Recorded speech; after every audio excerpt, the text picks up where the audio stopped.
and the Eskimos lock horns on Labor Day. Edmonton have won 23 of these games, Calgary 15, and there's been a single tie. And for the 6th straight year, they have a crowd in excess, a sellout crowd, 35,000 plus. Hi, everyone. I'm Steve Armitage, and welcome to the second half of our Labor Day doubleheader, the CFL on CBC. It's good to be back, and what a game we've got for you today. If you're looking for a storyline, look no further than the starting quarterbacks today. Ricky Ray of the Eskimos, the rookie, the offensive player of the month in the CFL, and he's up against the veteran Marcus Crandall, the MVP for the Calgary Stampeders in the Grey Cup game in Montreal last year. Now let's go up to the booth, and two guys who know a lot about this big rivalry, Chris Cuthbert and Glenn Suter. Gentlemen. Thank you, Steve. Good afternoon, everybody. We know this game is all about bragging rights, but even more on this Labor Day. Yeah, win very important for both teams here this afternoon. Bragging rights on the line, but more importantly in the standings. But a loss is more devastating for the home team, the Calgary Stampeders. Let's quickly look at our Canadian Tire game notes. Yeah, for the Edmonton Eskimos, Ricky Ray doesn't know the intensity of Labor Day. He's played well, but John Avery, a big game from him can help. When they run the ball successfully, they win, flat out. On defense for the Edmonton Eskimos, they have to get pressure with just 4. And that allows them to play to their strength, which is athletic linebackers in Singor Ray and Terry Ray and Singor Mobley. And on offense, Marcus Crandall, if he attacks the perimeter with his legs, he should open up some running lanes for Calvin Anderson and keep the Edmonton defense guessing. And this defense, the secondary has to make plays and finish plays. They've been in the right position, but last week versus Winnipeg, they were torched. They have to finish plays. It was wet and windy in Calgary 24 hours ago. If they'd have had to play the game then, it would have been miserable conditions. But right now, conditions are absolutely ideal. In the past 45 minutes or so, the wind has picked up, and this game is underway. Chris and Suits. Thank you, Steve. It went down to a final play field goal a year ago, and the Calgary Stampeders will take possession first after a return by Marshawn Tucker. And there is Marcus Crandall, the Grey Cup MVP last year, coming off his best game of the year, Glenn, albeit in a loss against Winnipeg with 5 touchdown passes last week. With all the changes they've gone through in Calgary, it took them a while to get going. They went 0-4 out of the gate, but they did get it together even though they lost a week ago. Stampeders with the football, first down at their own 31. There's Kelvin Anderson off the right side up to the 36, and a gain of 5 for the veteran Anderson. Let's set the offense for you. Kelvin Anderson, the key inside running. Marcus Crandall's got to attack the perimeter. We talked about it in the game notes with his legs in order for that passing game to work. The receiving core, Travis Moore will see a lot of double team throughout this game. He has all season long, coming off his best performance versus Winnipeg, and an offensive line anchored by their tackle Childress and the center, Jamie Crysdale. 5 for Anderson, 2nd and 5. Crandall out of the shotgun, looks to the right side, and the ball knocked down by a former Stampeder, and Jack Kellogg is always revved up when he plays his old team. Well, and it seems that team after team try and go after Jack Kellogg. They know he's going to come down low and be in a lot of man-to-man coverage throughout the game. And when he is, teams like to try and go after him, and so far this season, he's been there to respond to the challenge. So 2 and out on the opening series for the Stampeders. And Duncan O'Mahony is in to punt to Winston October.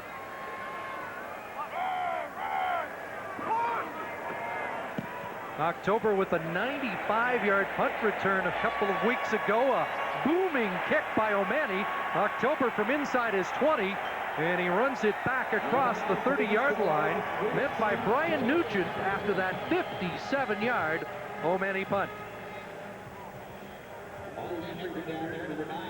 Now there is Ricky Ray, and what a story he has been. Just unbelievable what he has done in his first season in Canadian football. 12 touchdown passes to just 3 interceptions. But I will say this, he does not know Labor Day intensity. And he has played very well for Edmonton, in fact, way beyond expectations. But this game is very different. Offensive player of the month for August. Ray making his 5th start for the Eskimos. Jason Moss continues to be bothered by a back problem, but could see action this afternoon. Ray out of the gun, over the middle, has a completion. Terry Vaughn, another former Stampeder, has a first down and more near the 50. Terry Vaughn, whether a Stampeder or an Edmonton Eskimo, has not lost on Labor Day. Looking for his 8th win in the Labor Day game. There's the two running backs. John Avery coming off his best game of the season versus the Toronto Argonauts.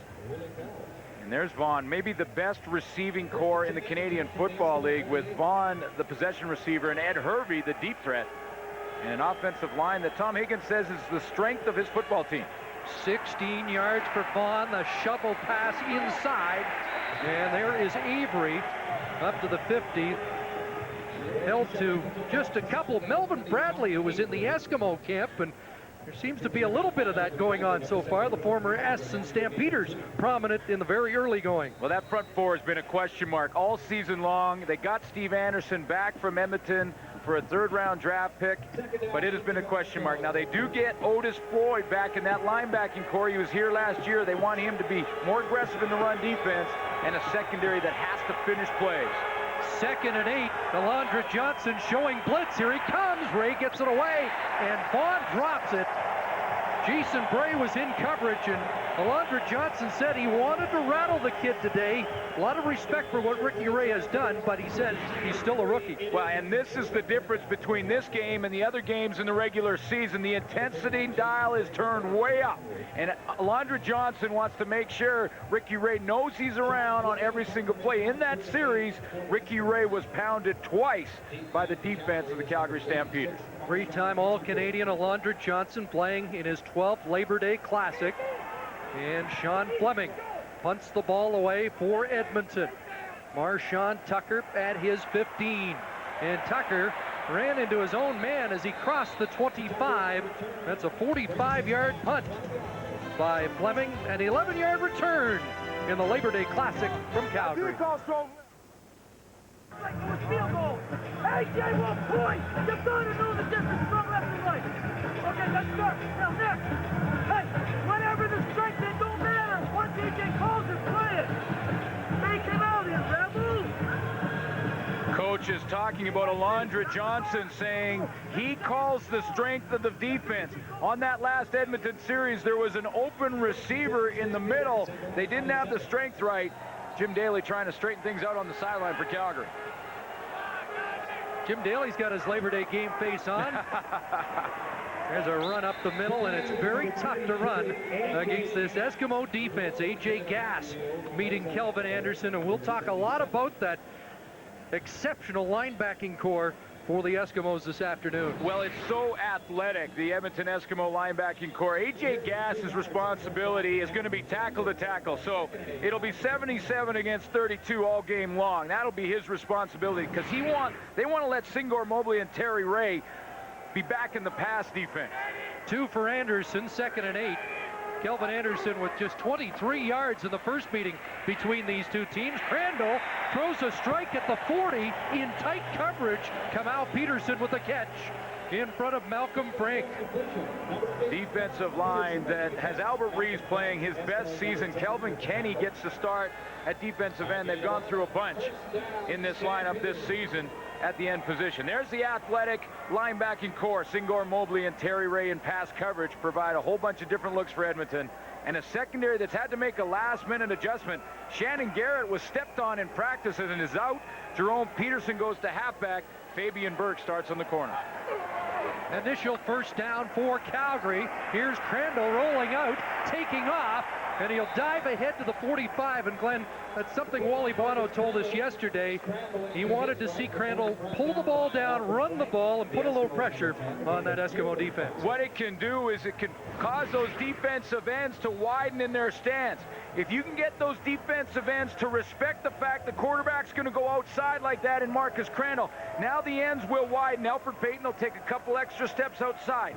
If he does that, it opens inside running lanes for Anderson. 5 for the Stampeder quarterback, 2nd and 5, short drop, looks outside, and has the first down, and that's Marshawn Tucker, whose initial catch in the CFL came last week in overtime against Winnipeg. Well, what a tough game this team had to come back from. They had that game won in Winnipeg, and I asked Wally Buono about that and how they responded. He said, you know, in that first day, it was a very, very quiet locker room. But we got them on the field quickly, and it seems they put it past them now. Donnie Blair is wide to the left side on first down. The ball near midfield, and there's the toss to Anderson, who skips away from the first tackle and gets back to the line of scrimmage. Jack Kellogg wrestling him down after another short gain. But again, it's this Calgary offense that is starting to try and use the perimeter, attack the perimeter of the defense to widen the ends. See, this time it's not going to be Marcus Crandall, but a quick pitch outside to Kelvin Anderson. See, Kelvin Kenny, he lost containment there. Now his next adjustment will be to widen his stance a bit so he doesn't lose it again. 2nd and 8 for the Stamps near midfield. 3 receivers left, 2 to the right, and Crandall over the middle. The ball was tipped. Rob Johnson, the intended receiver. Yes, and it will be 3rd down. Guess who was playing linebacker? Or excuse me, I should say free safety. It was the linebacker, Terry Ray. Terry Ray had rolled back to the safety position, so when Marcus Crandall delivered this one, he didn't realize that the linebacker and Ray, it was Gass who got his hands on it, but the linebacker and Terry Ray was playing free safety. So the Eskimo defense stands, and Winston October back to accept the punt of O'Mani. This will kick into the end zone, and October is nailed for a single point. Aldi Henry, who was a Grey Cup hero last year, revving up the capacity crowd at McMahon Stadium. Great start for O'Mani. That a 59-yard punt and first blood at McMahon. In a very dangerous situation on that last punt, because right around here, right there, he touches the foot. It's a live ball now, and that ball is in the end zone. Winston October loves to be aggressive, but that almost cost the Eskimos early. 2nd and 10 for Ray in the green and gold. Under pressure, ball comes loose, and the Eskimos get back on it. Tim Baker back inside the 20. They got 4 sacks against Winnipeg. There's Mel Bradley. And Wally Buono really liked the progress that front four is making. Well, it was a nice stunt up front. Antoine Young coming underneath of Melvin Bradley. You're going to see Antoine Young, 98, flash inside. There's Steven Anderson. He's coming upfield. He forces Ricky Ray to step up right into the arms of Antoine Young, who had come on the inside stunt.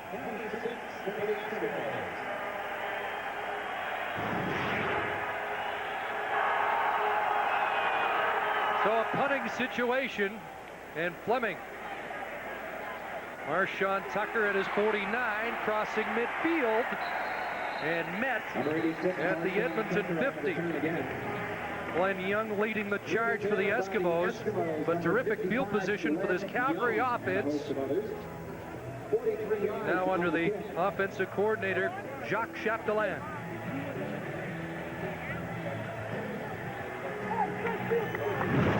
Dominating the line is going to be crucial for us.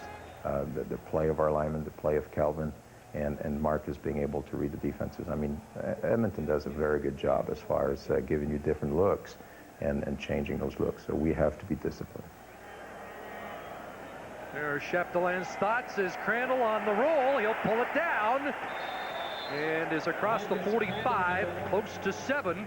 Upended by Jerome Peterson. Well, they're doing exactly what they thought they would. Use the outside, get Crandall outside. Jacques Chapdelaine talked about being disciplined on offense, and his offense really has to be because of the way that Edmonton will play him. Remember that play a series ago when Terry Ray was the free safety? Just another different look Edmonton throws at him. If you're not disciplined offensively, that's where it'll cost you.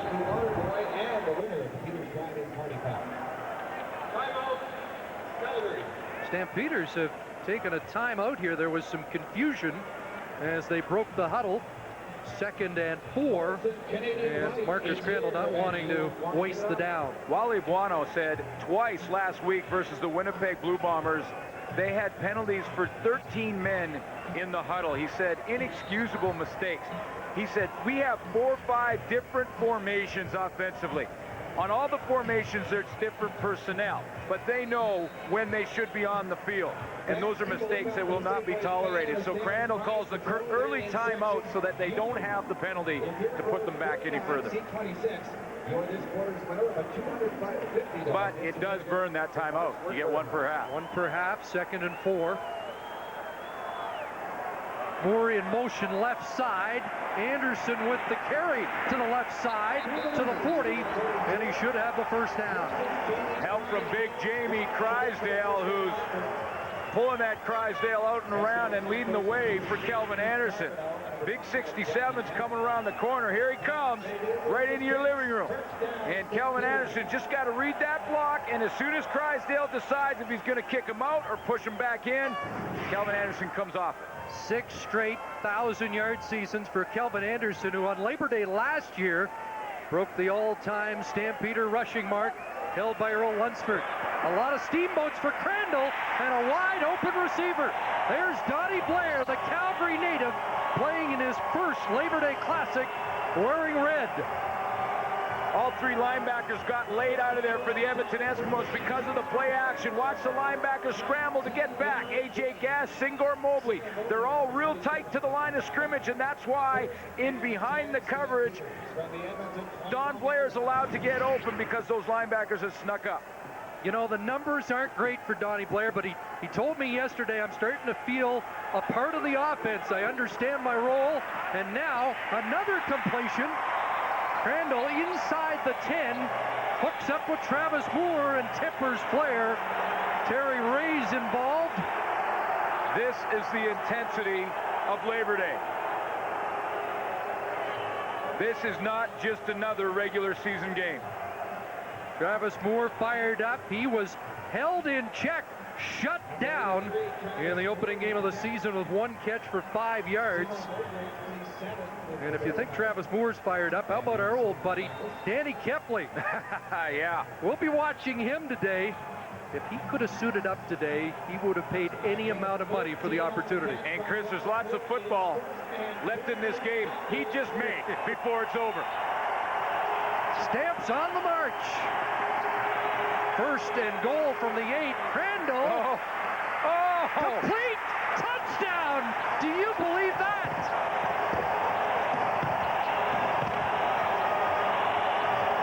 Marcus Crandall changed his mind midway through the play. I don't know how he got the ball out of there.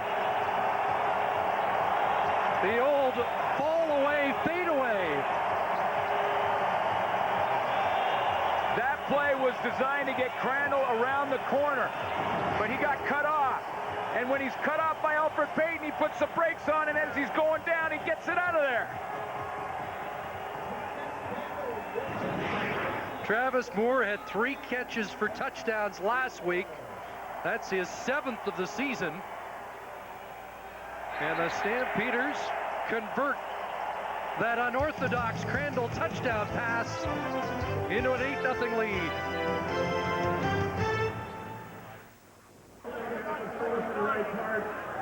Five plays, 4 completions by Crandall on the scoring drive.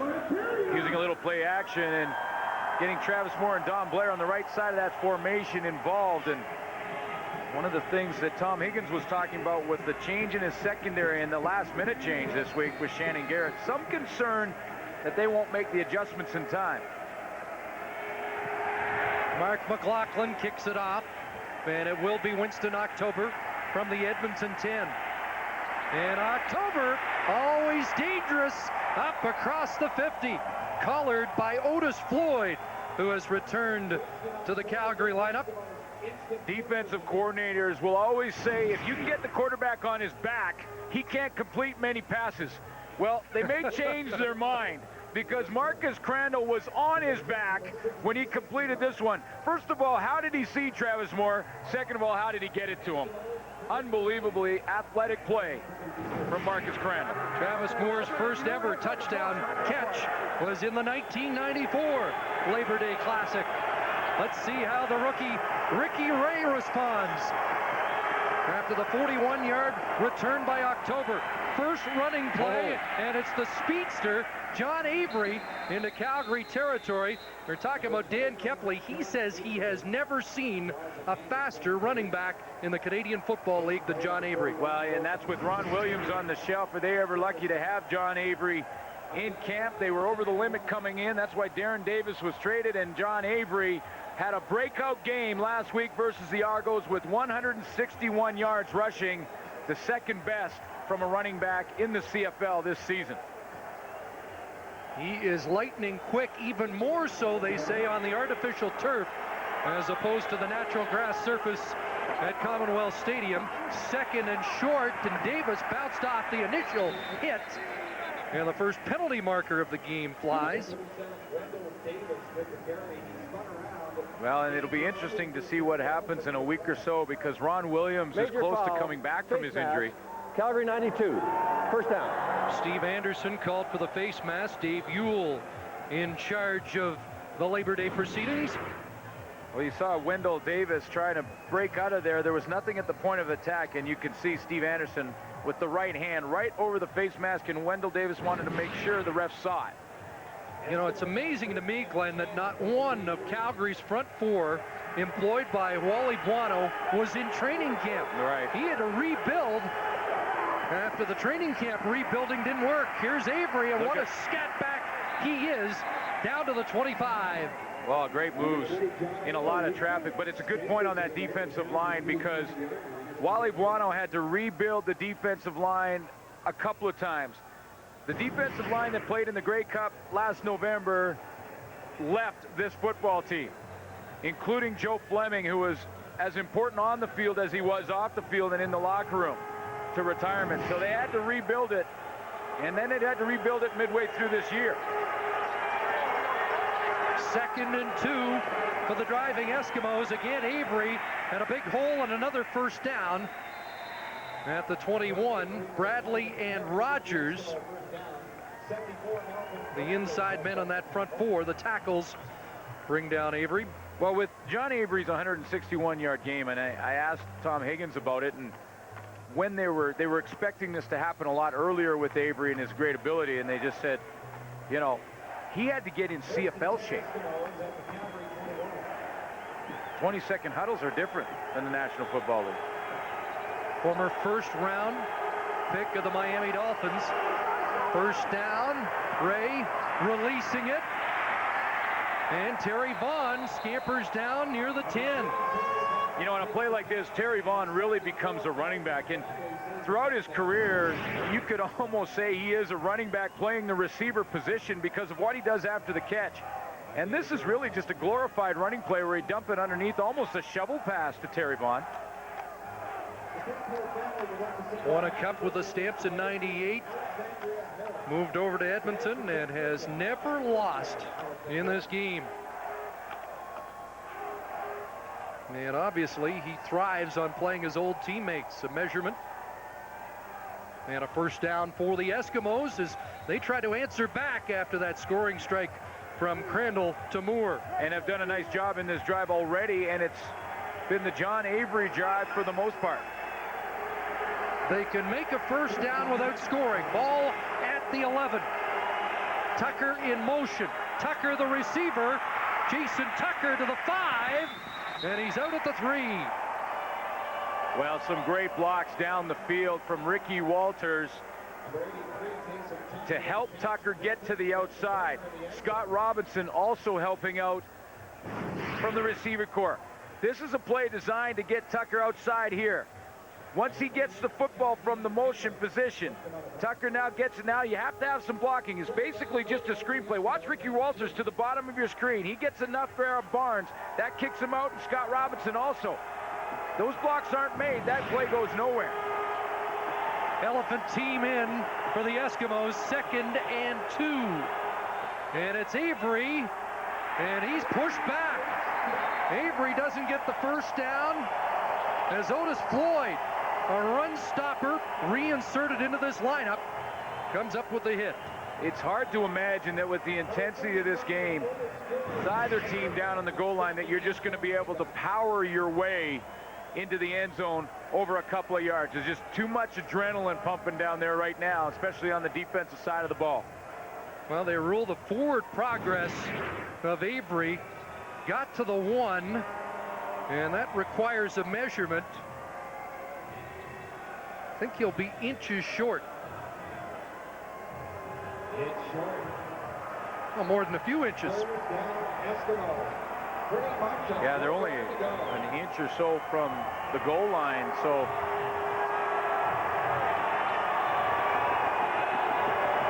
what should be the final play of the first quarter? And the fans respond as the Eskimos will go for it on 3rd and short. Ricky Ray, following the blocking down near the goal line, has the first down. No indication of a touchdown. they certainly didn't. And they're going to have to bring the chains in one more time, and this is not a done deal just yet. It looked to me like he had enough for at least the first down.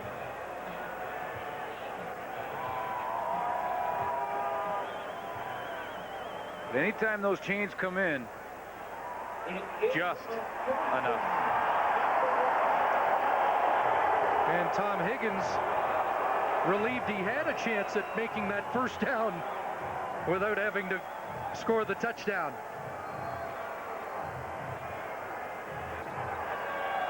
So the drive continues. Ball reinserted at the 1. And now they're saying the time expired, and that is the end of the first quarter. We'll switch ends before the Eskimos try to punch it in and close the gap after 15 minutes. Stampeders have the lead.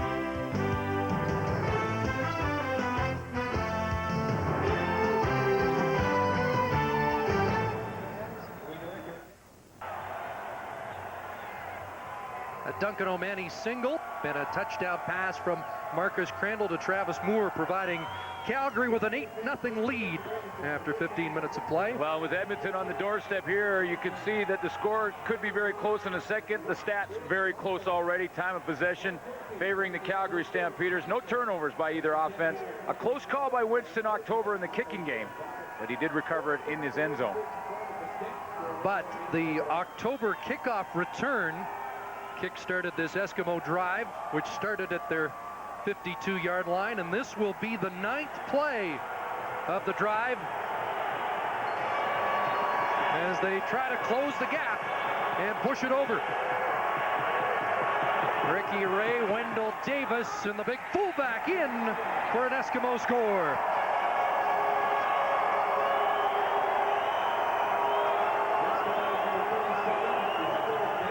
Wendell Davis with his 2nd touchdown of the season.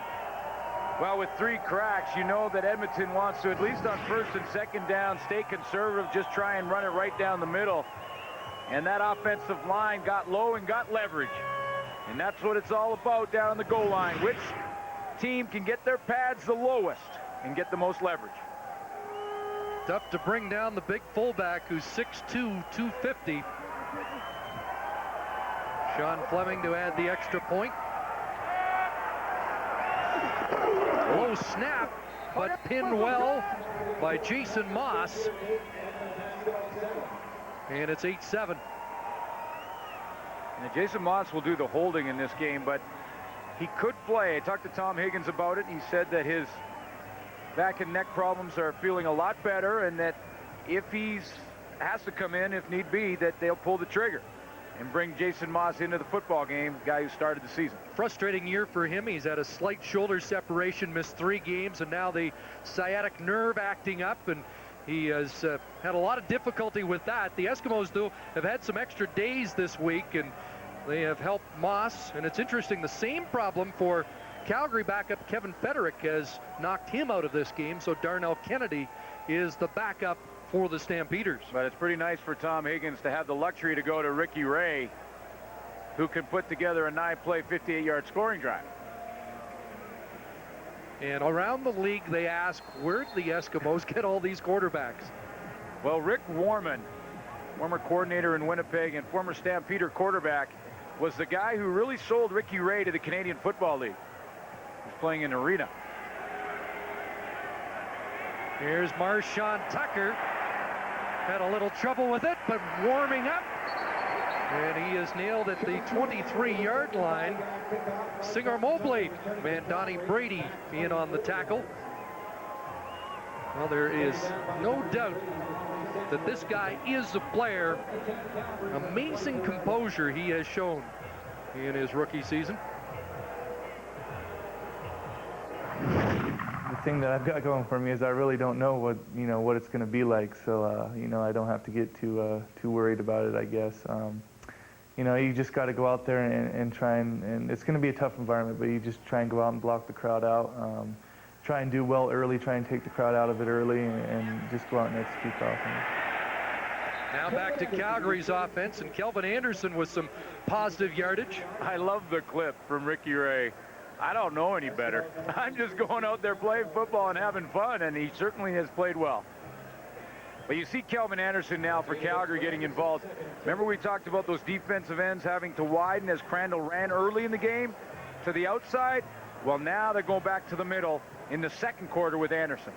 Last week, Anderson 122 yards against Winnipeg, and it just seems like the Calgary offense is starting to hit stride. There's a pass behind and over the head of Kamal Peterson, out of reach, and it will be 3rd and 2. And they'll have to send the punt team on. See, that's a timing play. That's a play where Marcus Crandall takes the ball from center and has to have it out of his hands within about 1 or 2 seconds. Just one step backwards and release the football. If the timing's off at all, this play is not going to work, and the timing was off by about 2 seconds. So O'Mani has to kick the ball away. His first 2 punts have both sailed in excess of 50 yards. Jason Tucker back with October, and it will be Winston October from his 35. And October up to the 48-yard line, and the Eskimos will go back to work on offense. It's a 1-point Calgary lead before a sold-out house at McMahon. We're early in the second quarter of this Labor Day Classic, and next Saturday, the Toronto Argonauts will meet the Renegades, and it'll be fun to go to St. Clair Stadium and watch Canadian football again. I know you've enjoyed that this year, Glenn. Oh, it's been fantastic. The city is back, and it's great to have them back. Eskimos back on offense, and there's a catch for Rick Walters, and he drags Kelly Malvo for a few extra yards. It'll be interesting, that Toronto-Ottawa game, and all that may happen this week with all the NFL cuts and different players maybe coming back. I know Ottawa will be looking for a bunch of them, and all teams will be, because there's some good ones out there. You're thinking ahead, and I couldn't help but wonder, is there a chance that Dave Dickinson might be in that game? Dickinson, who was released by the San Diego Chargers, a former Stampeder who might return here, but he's free to sign with any team, north or south of the border, and there will be a lot of teams north of the border interested. Yeah, and it should be said that Dave Dickinson lost his job in San Diego due to politics. Played great in the preseason, but he's an older quarterback that comes from, the younger brothers up north, and it doesn't get as much hype in the NFL as a high-round draft pick like Drew Brees. So that's why Dave Dickinson is available now. He may wait around to see if there's any other NFL interest. First down Eskimos, and flags fly as the ball was fumbled. Tyrone Rogers. They say he's a vocal leader, and he proved it yesterday in the dressing room. No one is louder and more animated than Rogers, and a procedure call going against the green and gold. Illegal procedure. Edmonton 62. Still first down. Well, one of the problems they had on this defensive line when they started was they didn't even have guys that knew how to practice. See Tyrone Rogers just slide over to a different gap and is in the backfield. And Tyrone Rogers, guy who knows how to practice. He knows how to be a pro and show up every day ready to go to work. Bruce Beaton moved early, and it's 1st and 15. They showed blitz back off, and a completion in the flat to Ed Hervey. Kelly Malvo with the stick in front of the Eskimo bench. I love how Kelly Malvo threw everything he had at Ed Hervey, hit him hard. Hervey just walked away. Yeah, whatever. And that's part of the thing that goes on. That's the game inside the game, especially on Labor Day, when you have two teams playing with so much intensity that hate each other, like flat out don't like each other. Then the game inside the game is, yeah, good hit, didn't hurt me. Just a 3-yard gain for Hervey, who's the deep threat in that Eskimo offense. Here's Ray looking the other way, and Scott Robinson dumped on the play, tripped up, and markers on the field. Jahi Henley, the newcomer, making his CFL debut, got tangled up with Robinson and draws the flags. Well, Jahi Henley was playing on the corner on the play on a one-on-one with Scott Robinson. The question is, was that ball catchable? Because the officials can wave off pass interference if they feel that the ball was not catchable. The pass from Ricky Ray is up and to the outside, and it was about 4 or 5 yards ahead of Scott Robinson. I'm not sure that was catchable, and that's why the fans here and Wally Bono didn't like the call. So the Eskimos marching again. First down at the Calgary 25. Play action. Ray over. Oh, it's complete to Vaughn. Wendell Davis and I thought he was the intended receiver. Well, I just love the composure from Ricky Ray as he had a Calgary fast break right in his lap when he somehow got the ball out of there. And I'm not sure he knew which of the two were going to catch it, Wendell Davis or Terry Vaughn, but he knew he had a chance. You see 3 Calgary defenders in the face of Ricky Ray, but with great poise, he completed the pass. And another first down. And again at the 11, so they can make a first down. 4 receivers left side. Ray looking that way. He's flushed, throws it into the end zone. Incomplete. Vaughn was again in the neighborhood. There were a couple of Eskimo receivers close to the football. But you see again with Ricky Ray, a lot of young quarterbacks, especially in their first year, when they start to feel pressure like this, they will turn their head, put it down, and start to run. In other words, they're looking at the pass rush, not looking downfield. But you can see how Ricky Ray, with great poise again, is always looking downfield, even though he's being chased by those defensive linemen. Now, that one wasn't complete, but Ricky Ray has the composure to do that at this level. That's great. Ball drop between Vaughn and Robinson, 2nd and 10 from the Calgary 11. Ray with the rush on, gets it away, incomplete. Intended for Avery out of the backfield. Jason Bray is the guy who makes that happen because that ball is rushed. Ricky Ray threw that when he didn't want to. If he can get a little more on it and get it down to John Avery, they've got a touchdown. But that's where pressure can help out the coverage. Bray, number 31, is coming off on the secondary blitz. And Ray feels the pressure, is hit as he throws. The ball is up and high over John Avery, and he can't come down with it because there was a small window for Avery to catch that football. So an 18-yard field goal attempt is set up for Sean Fleming. And Fleming gives the Eskimos their first lead of the day. Edmonton 10, Calgary 8 in the 2002 Labor Day Classic.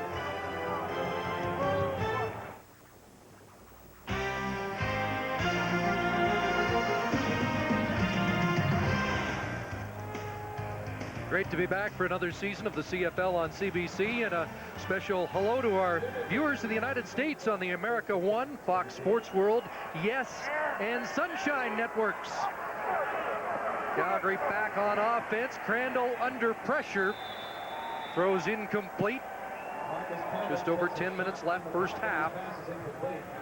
Well, now the Edmonton Eskimos deciding to go with a little pressure from the secondary, and it's going to be Jack Kellogg, number 5, who comes down low, and he's usually covering in pass coverage from there. But see number 5 show up, flush Crandall up in the pocket into the arms of Steve Charbonneau. Well, as you mentioned, they have a couple of linebackers that can fall back and play the safety role, and free up Kellogg to wreak that kind of havoc. 2nd and 10. Crandall again, and he has a completion to Don Blair at the 51-yard line. This may be a matchup that Calgary goes to more and more as this game goes on. Don Blair working on Fabian Burke.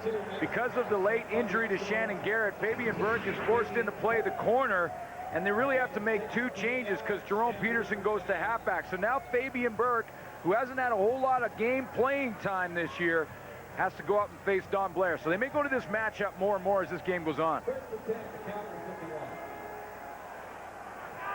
There's Burke. Blair with a couple of catches, 35 yards, and now Anderson unable to pick his way through for positive yardage. Short gain. Albert Reese, who you talked about earlier, with the stop on Anderson. Yeah, 6 sacks for Albert Reese this year. Has really had a breakout season. Last year he just had 1 sack, became a starter last year and a permanent fixture in that defensive line for the Edmonton Eskimos. But he's been the consistent force in the middle due to injuries to Doug Peterson, who usually lines up beside him. So it's 2nd and 8 for Calgary. Crandall from the gun. And overthrowing Travis Moore. And once again, the Stampeders forced to punt the ball away. Well, this time Edmonton going with a little pressure from the linebacking core as A.J. Gass wants to come around on a stunt.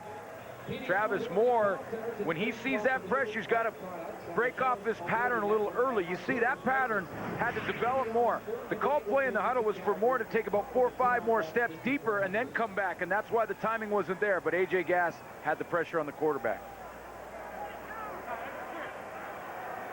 So O'Mani back in. Low snap. Not a great punt. And October at his 11.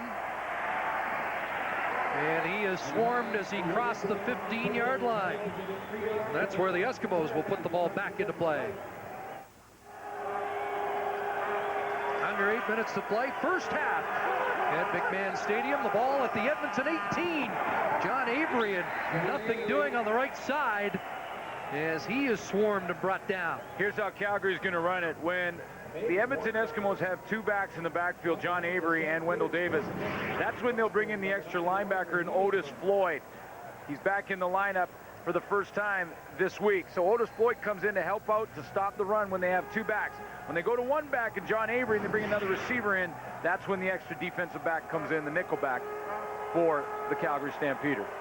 And Jahi Henley in now as that extra back, 2nd and 9. And Ray looks to the right side, a completion to Robinson, and it'll be interesting to see the spot close to a first down. They are going to test Jahi Henley, and they want to know, Edmonton Eskimos want to say, let's see if you can hang in there. Now, Ray is going to get pretty good protection up front because there was a stunt coming from Alondra Johnson, and that allows him to get the ball out of there. And this, again, talk about matchups in the game inside the game. Scott Robinson may have a chance to have a career game here if he can get in behind Jahi Henley, who will be tested. So about a foot short to the first down. Now, Henley is always going to play to the wide side of the field, and may see Edmonton try and get Ed Hervey out there on him and see if they can't get that matchup. But now that they get into short yardage, he comes out, the extra DB comes off the field. Some speculation in Calgary that William Hampton, who was a star DB with the Stampeders, may be heading back here. 3rd down short. Ray plunging forward and should have the first down. Well, it probably puts a little more pressure on Jahi Henley, but Wally Buono said in the warm-up today that he's basically having tryouts in the secondary in some respects because it's been a secondary that has really been aligned pretty well, has done their assignments pretty well, and then didn't execute, didn't finish plays very well. And Jeff Traversy on that last play didn't do up the helmet very well in the middle of the pile. You got to strap it up on Labor Day. Fresh set of downs for the Eskimos at their 29. Again, good protection. Ricky Ray looking deep. Terry Vaughn. And the ball knocked down by Joe Barnes. Well, Greg Frere's got to go to Joe Barnes and say, you bailed me out on that one, pal. And sometimes it happens that way. Greg Frere's got caught a little bit short. He's right here, and he gets caught slowly coming out of his back pedal and out of his brake. He needs to brake on this football, and if he does it on time, he has an interception. It's right down the seam on the rail where he used to make those plays. But Joe Barnes came from a long way away to bail out his free safety. And Barnes getting a second chance after being sat down by Wally Buono. Back in on the corner after the release of Eric Riddick and an injury to Deshaun Austin. 2nd and 10, and Ray unable to hook up with Terry Vaughn. And the Calgary defense forces Edmonton into a punting situation. That was the big concern coming off that game last week, and especially when you're facing receivers like the Edmonton Eskimos have. Guys like Terry Vaughn working on his 8th consecutive 1,000-yard season, and Ed Hervey that can get up on top of defensive backs in a hurry. This is a defensive secondary that has had its problems in Calgary. There's Marshawn Tucker waiting for the Fleming punt.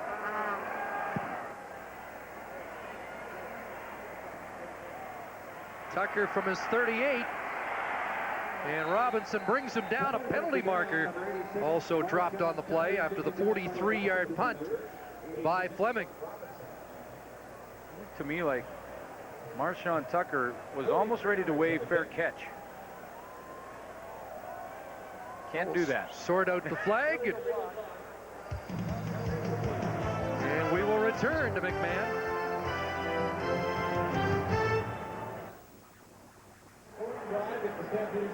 5:22 left first half, a 10-8 Eskimo lead, and it strikes me that in the second quarter, Calgary really hasn't moved the football, and we haven't seen Marcus Crandall take off with it in a few series. Hands it off, and Anderson shook the initial contact with Charbonneau, but not much up the middle for Kelvin Anderson.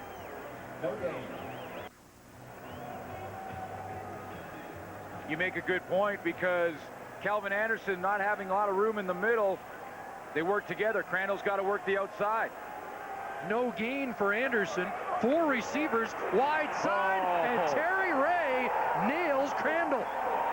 There's the defensive player of the month for August, making an early impact in September. No hesitation from Terry Ray. He didn't read anything. He just came off the edge. From the bottom of your screen, Crandall happens to be looking to his left, doesn't see him coming, and that's helmet to the chin of the quarterback. All Canadian the past 2 years. 4th quarterback sack of the year, his 2nd against the Stampeders. I know this is week 10, and Barron Simpson would have to get some votes, but Terry Ray has got to be a front runner right now as one of the defensive stars in this league, and maybe the defensive player. O'Malley just got the punt away. October it is 35. And good downfield coverage by the Stampeders.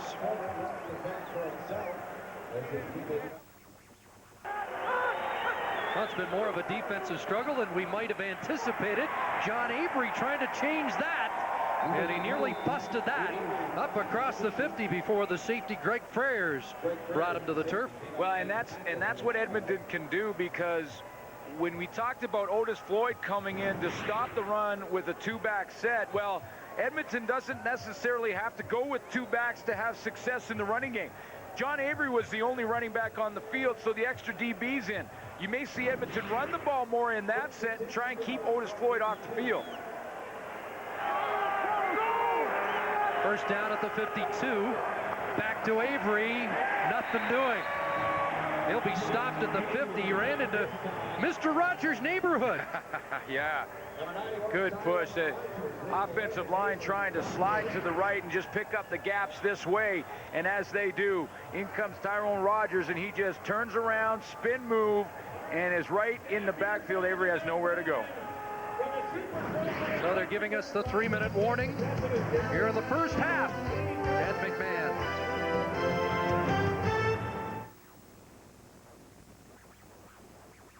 Counts. Hey, will have a recap of the Toronto-Hamilton game.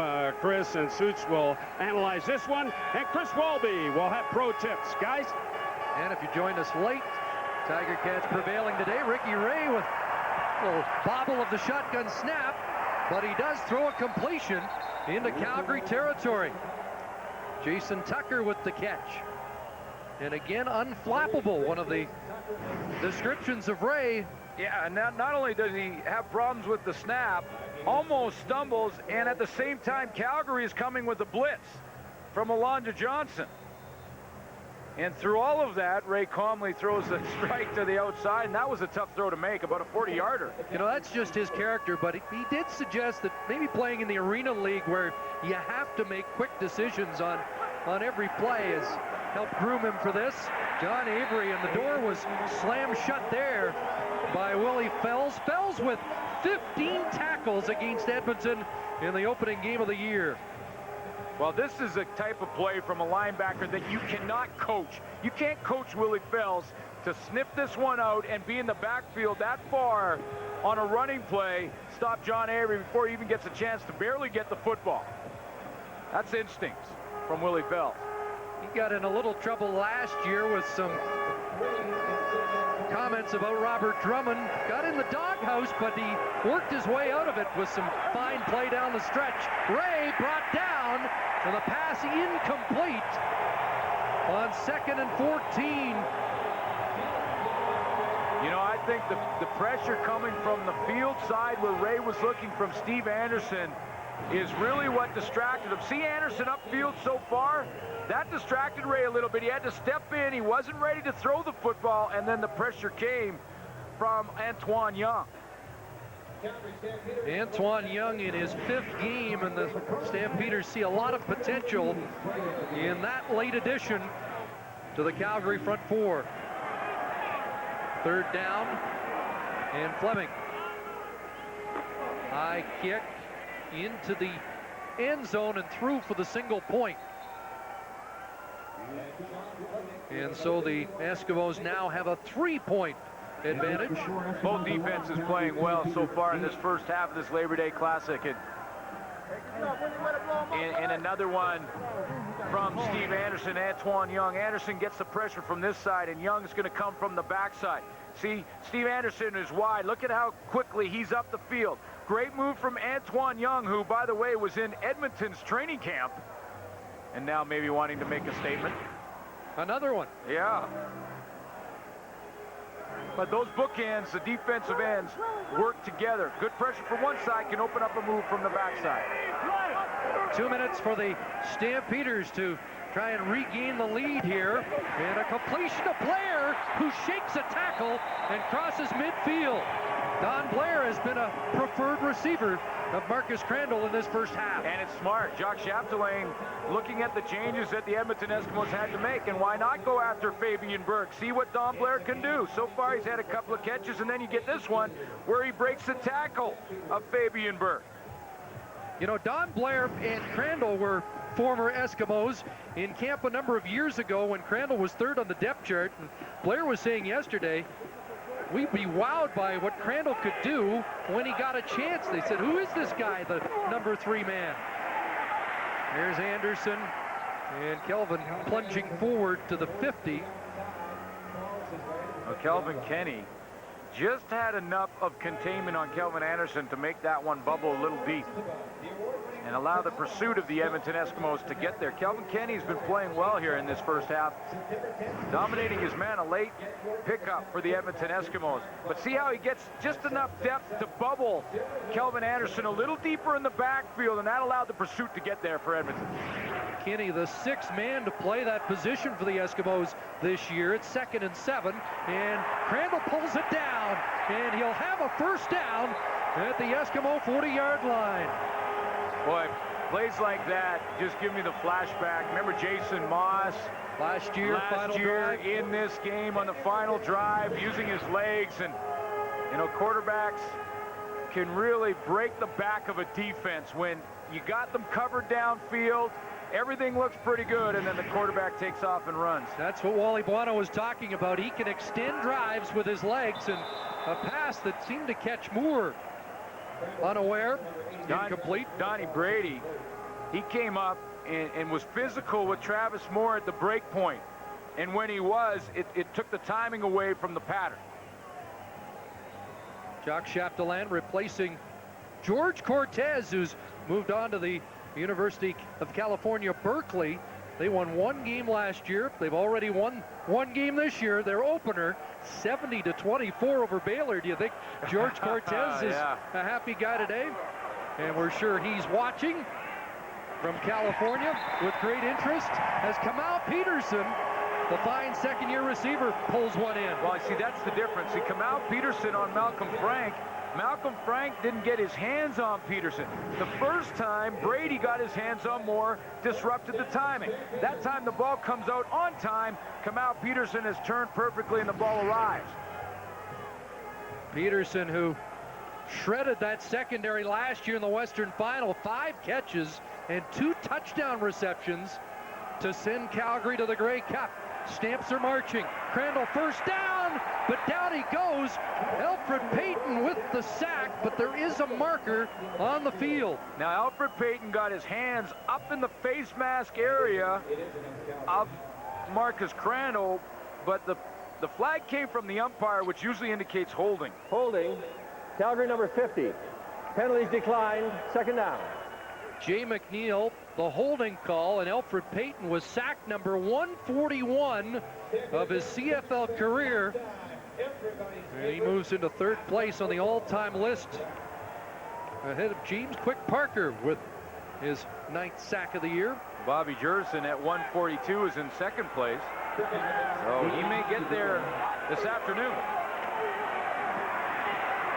2nd and 18, and again, Crandall's got to run with it, and he lunges for the stick. Last week against Winnipeg, he converted a couple of 2nd and longs, and he may have done it again. I love how he directs traffic as he gets outside, and he's talking to Rob Johnson, his receiver, but not for Johnson to get open, but for Rob Johnson to make a block. As he escapes this way, Marcus Crandall's going to start to direct traffic. He's downfield now. He's going to point to Rob Johnson, say, "You go get that block right there. I'm coming right behind you." Rob Johnson gets the block he needs, and that gives Crandall a couple more yards. Well, he does come up a couple of yards short of the first down, and so Mark McLaughlin and the punting unit comes on. Crandall's upset with himself that he didn't cut back. I think he thought he had first down territory when he dove out of bounds. So the 15-year veteran, Mark McLaughlin, to knot things up. And he misses it, and it goes through for a single point. And that's the first miss by McLaughlin inside 30 this year. Well, and that's one that Mark McLaughlin has been in a position before where he's missed kicks he should have made, and he needs to get that one behind him in a hurry, and I'll tell you why. It's just the way these defenses are playing right now, because it could come down to field goal kicking in this game. Both defenses playing very well, bending a little bit, giving up some yardage, but always closing the door.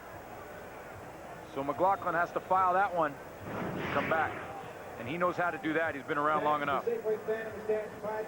Had made 11 of his last 12 after a slow start, including a missed field goal in Hamilton that would have won that game that Calgary eventually lost in overtime.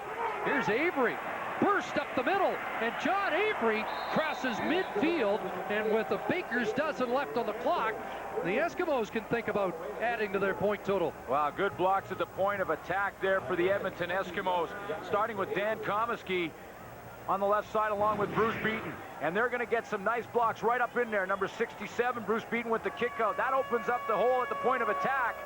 And Avery does the rest with quick feet. And a quick hitter to Ed Hervey. He'll step out at the 40. And after squandering, and that time has expired. Hervey tried to get out, but he didn't get out quick enough. One too many shakes. They could have tried a field goal attempt. And so that brings the first half to a close. Wally Buono's team squandered a chance to tie it as we join Steve Armitage. Thank you, Chris. Tom, once again, the Stampeders got some early pressure on your young quarterback, Ricky Ray, but again, he showed us that unbelievable poise. Tremendous poise, and I think both defenses are doing a really good job of getting some pressure, and I think that's why the score is indicative. In order for us to have a chance and put some points on the board, we're going to have to protect just a little bit better. But again, he has poise. He's not going to panic. Have you been surprised the way the defenses have dominated this game so far? No, you know what? There's a lot of good talent on the field, and so that happens. But, you know, in the CFL, anything, all of a sudden we can have an offensive explosion in the second half. Tom, thanks for this. Good luck in the second half. Thank you. Tom Higgins and the Edmonton Eskimos head to the dressing room, leading the Stampeders 11-9 in this 40th Labor Day Classic.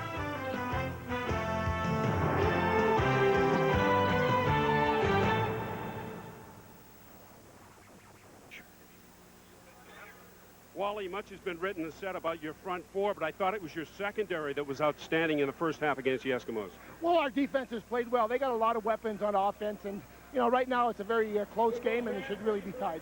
Whenever your offense has gotten rolling, it's because Marcus has decided to run with the ball. Would you like him to run more in the second? Well, he's got to take his read. If it's not there, then he's got to make something happen. But we got to do a little bit better job of running the football and then giving him a little protection.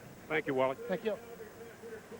And Wally wanted us to say hello to his brother Rocco, who watches all the Stampeder games back in the Montreal area. The two quarterbacks have found the defenses tough to crack so far this afternoon, but they have moved the football at times. Very interesting that both coaches talked about how they had to protect their quarterbacks better in the second half.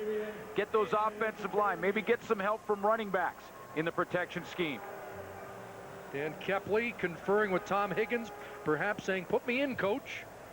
Well, he's saying, here's where they're coming from. I know linebackers, and they're sending the linebackers. We need to block those guys up front. Tom Higgins, a former Calgary Stampeder linebacker, and of course a longtime assistant coach here with the Stampeders. In fact, a high school coach in the Calgary area. Mark McLaughlin kicks it off, and this second half is underway. John Avery up across the 30, dropped the football. Who's got it? Stamps say they do, and we'll wait till they unpile.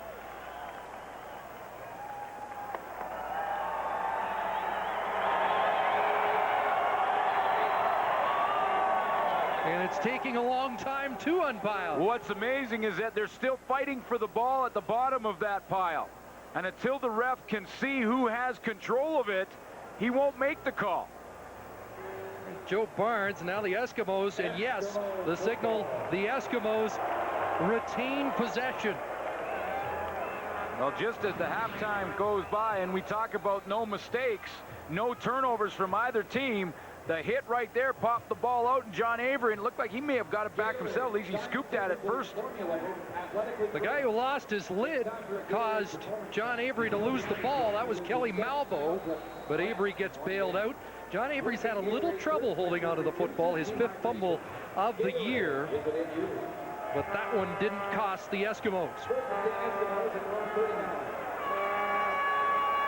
Ricky Ray goes to work at the 38, and they put the ball back in Avery's hands, and Antoine Young there to toss him aside for a loss. Calgary Stampeders very fortunate that Antoine Young did his job to perfection, because Otis Floyd had not come onto the field. He was running to get over to that side of the field, and I thought they may out, Edmonton Eskimos may out of play because Otis Floyd wasn't in his position at the linebacker spot. But Antoine Young bailed him out. Mentioned how vocal Ty Rogers is, and he pointed over to Antoine Young, very quiet in the dressing room. He doesn't say a word. They call him the Quiet Storm. 2nd and 15. Over the middle, Terry Vaughn, first down near midfield before he takes a heavy hit. How about having confidence in your throwing arm? Ricky Ray had to try and throw that one around Alondra Johnson, who showed the blitz into the middle and then dropped back and is right in front. Watch 51 drop right there to the left of your screen. Ricky Ray has confidence in his arm, puts it right by Alondra Johnson and in front of Jason Bray. 5th catch, 60 yards for Vaughn, who came into this game as the #2 receiver in the league behind Milt Stegall. That's William Fields. who's still down after that collision near midfield. Well, Fields got hit from both Vaughn and Jason Bray. The momentum went right into William Fields. Remember William Fields last year in the return match in Edmonton? Eskimos trying a 2-point convert. Fields intercepted, and he ran it back 110 yards for 2 points the other way, which clinched the win. See how Bray and Vaughn are both their momentum going forward, and Fields took the hit from the opposite end. Fields had an interception against Jason Moss in week 1 against the Edmonton Eskimos this year. And it looks like to me the way he's gripping and trying to make a fist with his left hand, that might be a stinger in that shoulder where you kind of lose feeling on the left side and then it eventually comes back.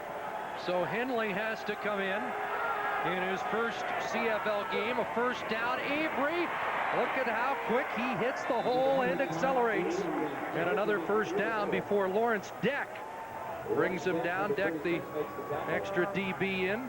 Yeah, Lawrence Deck, now they really have to start juggling in the secondary of the Calgary Stampeders. Lawrence Deck will have to come in. Remember, they played with the extra one, a rookie on the corner, Jahi Henley, who is still out on the wide side corner.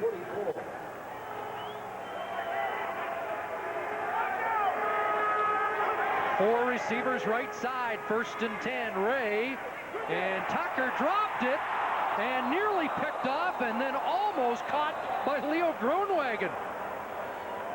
A wild ricochet, and it was Jason Bray who had the chance at an interception. And there have been few and far between for Calgary in that department. Tucker dropped it, and so did Bray. And Wally Bono has said his secondary can't catch. Well, some would say that, some offensive coaches say DBs are just receivers that couldn't catch. We move them to the other side of the football.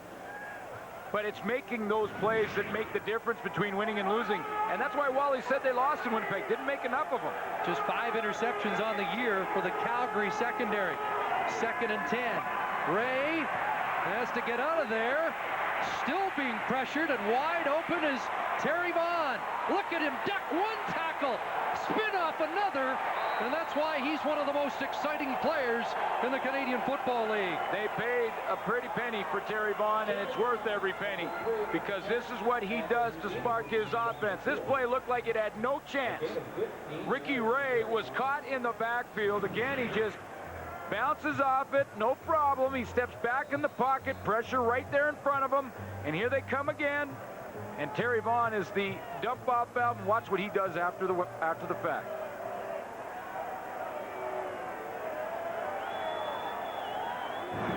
How many was that? 4 Stampeders who got a shot at him? I counted 4. First down. Ray out in the flat. Big Wendell Davis cut down. Tackled by Bray. You know, and it is a team game, and probably the ultimate team game, the game of football, where everybody has to be, everyone is as important as some of the stars like Terry Vaughn, but Terry Vaughn is not lost on Labor Day, and that play that we just saw from him is part of the reason why. Because he can spark an offense to big things because of plays like that. Closing in on 9,000 career yards in the Canadian Football League. 2nd and 2, and the Stampeders, it looked like we're offside. And you know what they were coming with? The all-out blitz, and Ricky Ray was rolling out to his right, and it was going to be a one-on-one with Terry Vaughn and Joe Barnes.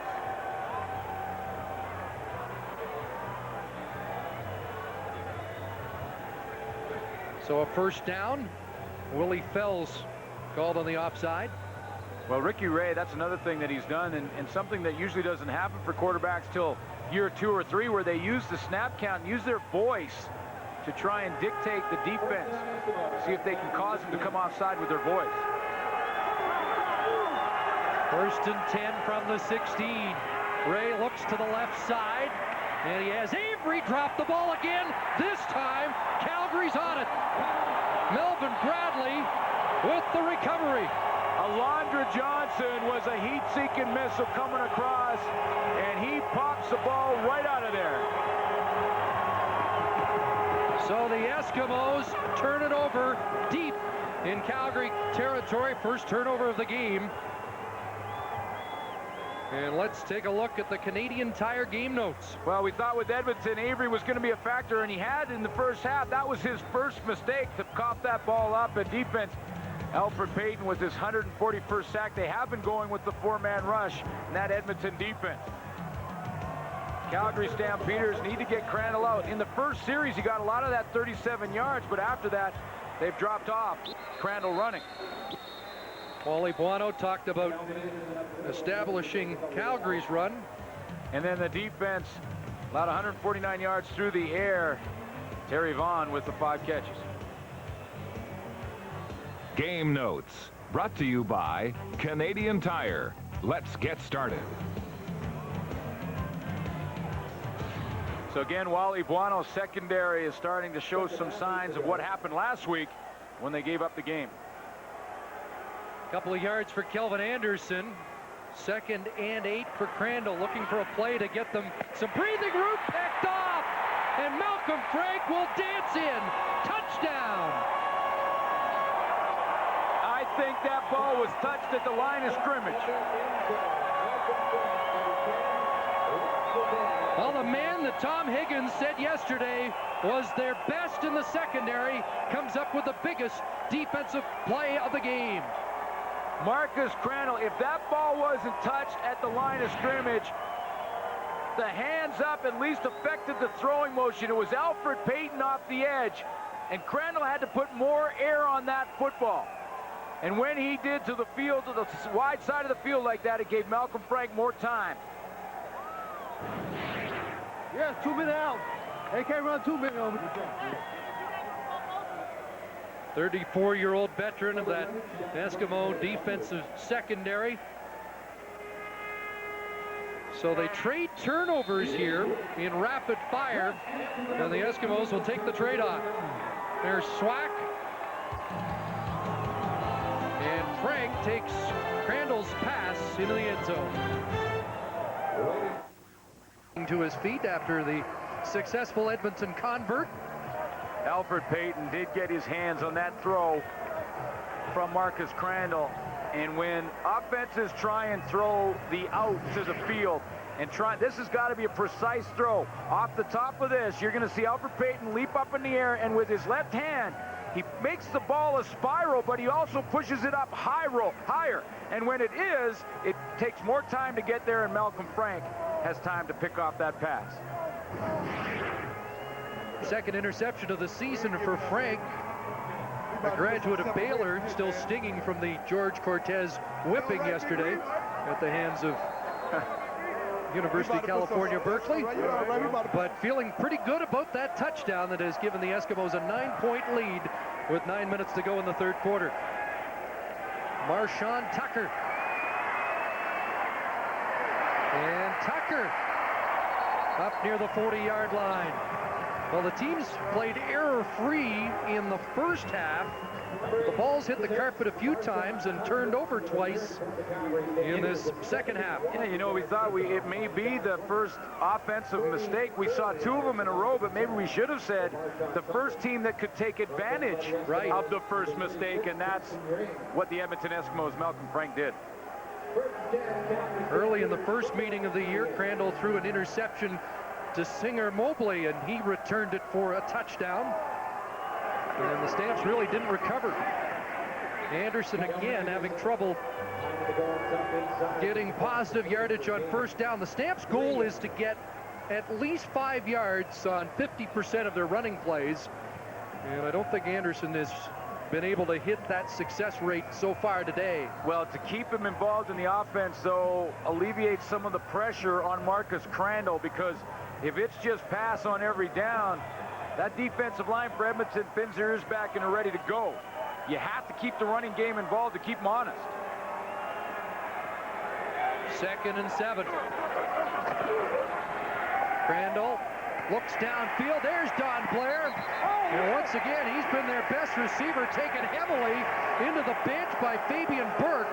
And there is a flag down, and Don Blair is still down. And it looks like he'll be okay. He got run out of bounds aggressively by Burt. If they don't run that play to Calvin Anderson on first down, that play to Don Blair is not open. There's the catch. Burt pushed him out of bounds and then gets the penalty flag for that into the bench. Right into the turnbuckle.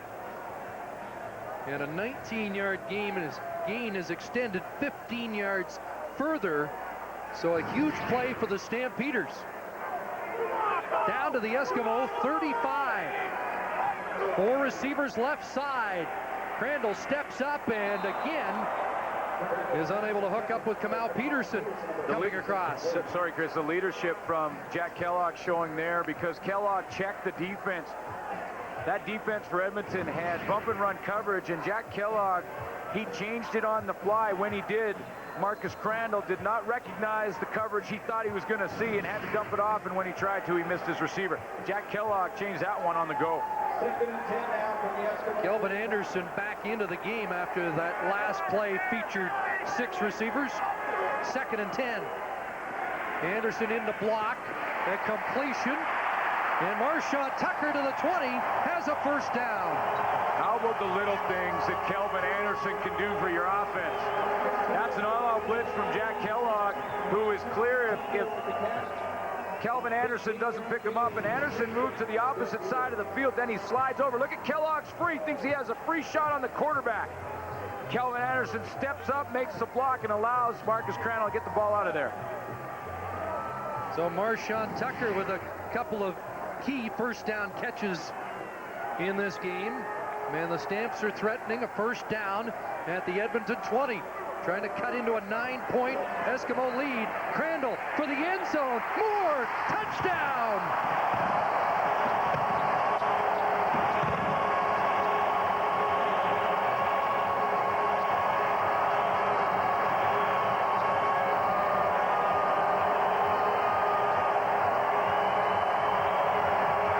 Travis Moore, second of the game, gets Calgary right back in it. It's one of the few times that the Edmonton Eskimos were not able to double team Travis Moore with a linebacker. They left him in a one-on-one. And that's why Crandall went right to him. So Crandall responds after throwing the interception for a touchdown. McLaughlin to add the extra point. And again, it's a 2-point Eskimo lead. 6:12 remaining here in the third quarter of the Labor Day Classic.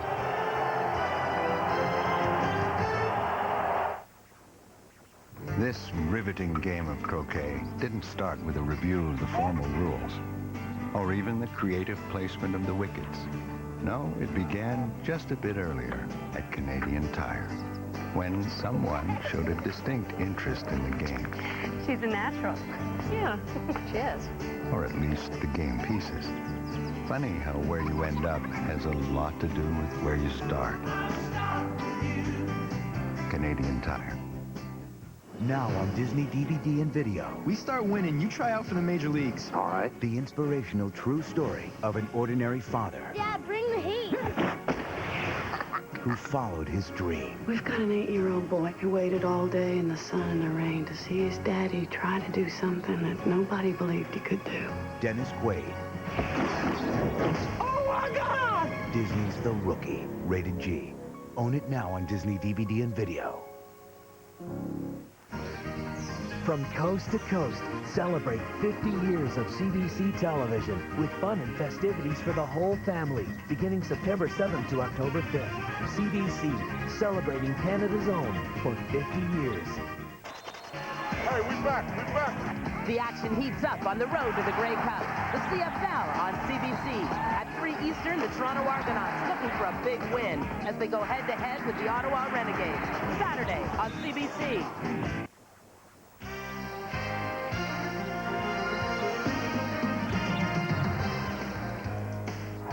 Travis Moore's second touchdown of the game, his 5th in 2 games, 8th on the year, capping that 72-yard drive. The importance of a receiver that you trust completely.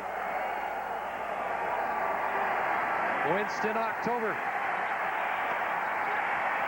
Another good return for October, who scrambles across the 40. Marcus Crandall has got to have a receiver that he could trust, because when the defensive line and offensive line are battling, you can't really see all the time down the field. You can see how confusing it was in front of him, but he threw that ball to a spot because he believed and knew that Travis Moore would get there up here to the left of your screen. There's the play action, a lot of action in front of Crandall. He throws it to the spot, and he knows with the one-on-one, Travis Moore will get to that spot. Big play earlier in the drive by Don Blair, and the 15-yard penalty at the Eskimo bench. And now Edmonton back to work, and Avery to the 47. Closed captioning is brought to you by Mazda's Make Your Move event, where you can get incredibly low purchase financing on all your favorite Mazdas. 5 yards for John Avery on that first down carry, and Avery at 68 yards in the game. The two teams that have met in the Western Final 8 of the last 10 years, butting heads again in a tight ball game. And Terry Vaughn takes off down the sidelines. Another first down as Vaughn gets it back into Calgary territory. You know, this may seem like a very simple throw from Ricky Ray to get it out to Terry Vaughn, but it is so precise it allows Vaughn to catch this heading downhill with full speed. And it is a perfectly thrown ball. Now, it may not look like much because it's a short throw. Objectionable conduct, taunting, Edmonton 25. It was after the play, it's first down. That's Quincy Coleman, who would have been on the bench.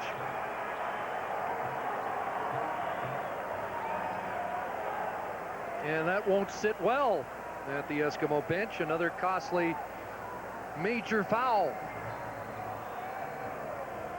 And Quincy Coleman was added to the lineup because of the late injury to Shannon Garrett, and he points to his head and he goes, that wasn't very smart. Brings the ball back into the Edmonton side of center field at the 52. It is a first down. Play action. Ray rolls. Ray complete. Jason Tucker at the 48 of Calgary. We talked about a key to John Avery, and watch the play action to John Avery, how it influences Steve Anderson. Anderson still thinks John Avery has the football, and Ricky Ray has lots of time and is relaxed to throw this football on the run. If you have a little bit of success in your running game, that play action can really hurt a defense. It is a first down. And again, we're watching a quarterback in his 5th CFL start. It truly is amazing. I mean, who does he think he is, Rocky Butler? Well, and it's nice to see that some of the young quarterbacks are playing well, and you know, it bodes well for the future in Canadian football. But, you know, even Danny McManus's of the league and Damon Allen's had to play for 3 or 4 years behind other quarterbacks before they really settled in and became starters. And these guys are just hitting the league. He was a late addition to training camp, and he looks like a full-fledged #1 man now. Jason Moss will argue. Ray down the sidelines, and Herbie in a real battle, step for step, was William Fields. Yeah, and William Fields just played perfect position, looked back at the football, and didn't allow Herbie to work his body in front of him. And the defensive backs over to the left of your screen, the defensive backs are always taught, keep your body in between the ball and the receiver. And that's exactly what William Fields does, who was banged up a series ago.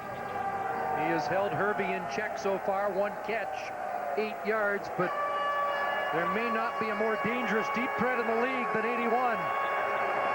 2nd and 10. A lot of time, Ray slinging it, and a great closing by Willie Fells. Limits the gain, short yardage. You know, and Willie Fells, who drops back in his own defense here, he knows one thing with Terry Vaughn: if you don't get a hit on him right as he catches the ball, he'll duck you on this one. If that ball arrives just a little bit earlier for Vaughn, he has a chance to turn and make a move. So Vaughn closing in on another 100-yard game. And Sean Fleming will punt as the Eskimos elect not to attempt a 51-yard field goal. That is interesting. The flags are still, so wind not a factor. Looked like Fleming was looking for the coffin corner, and he got it. Well, with a punt like that, the strategy may be great from Tom Higgins. Doesn't get better than that. He nails it inside the 2, and Tom Higgins applauds his punter.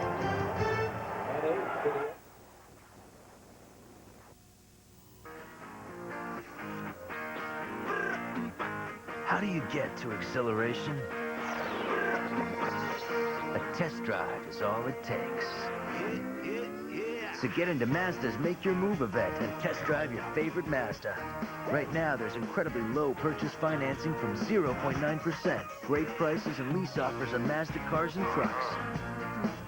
Hurry into Mazda's Make Your Move event today. Simon is a cat who knows what he likes. So I wonder what he'll think of this improved Whiskas. I like that it has the nourishment of chicken, fish, egg, and natural grains. And flavor nuggets for extra great taste. Sounds great. Problem is, Simon doesn't read. With Simon, it's simple. Simon says yes, or Simon says no.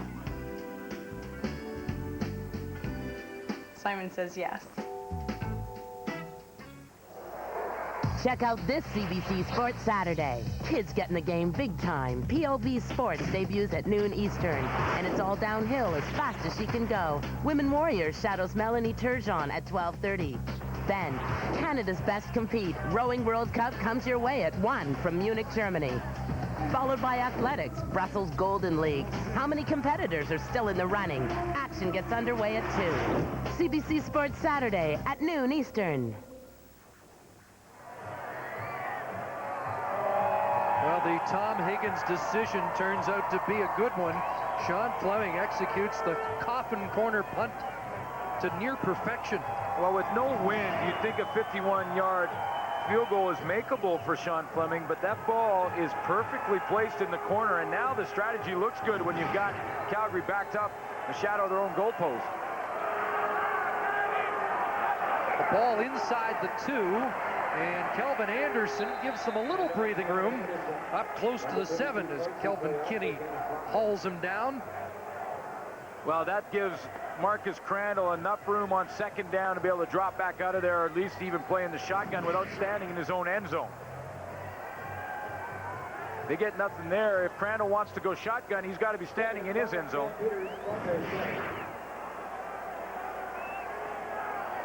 So 5 for Anderson, 2nd and 5. Terry Ray showed blitz, may have hopped offside, and a completion to Kamau Peterson at the 15-yard line. Yeah, I think you're right, Chris. I think Terry Ray was trying to time it up on the fly. He was trying to hit that thing right on the snap of the ball. This time, Marcus Crandall using the cadence to slow down Terry Ray. And I think he got caught up in the neutral zone as well. And Peterson and Donnie Brady going face mask to face mask.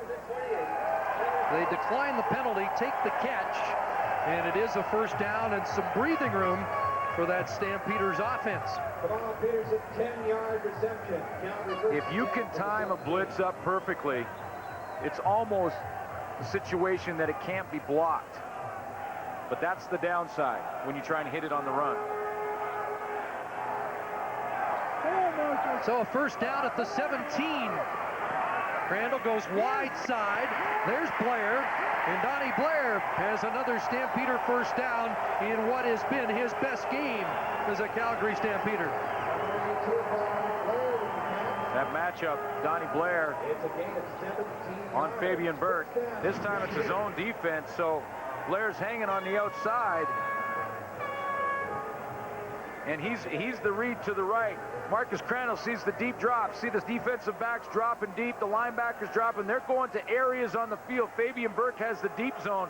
So that's where the read takes Marcus Crandall. Right out to the short man, the checkoff man, Don Blair. First down, Mobley blitzing this time. Blair, another catch.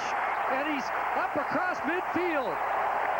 Thrown out at the Edmonton 50 as Crandall and Blair are on the same page here this afternoon.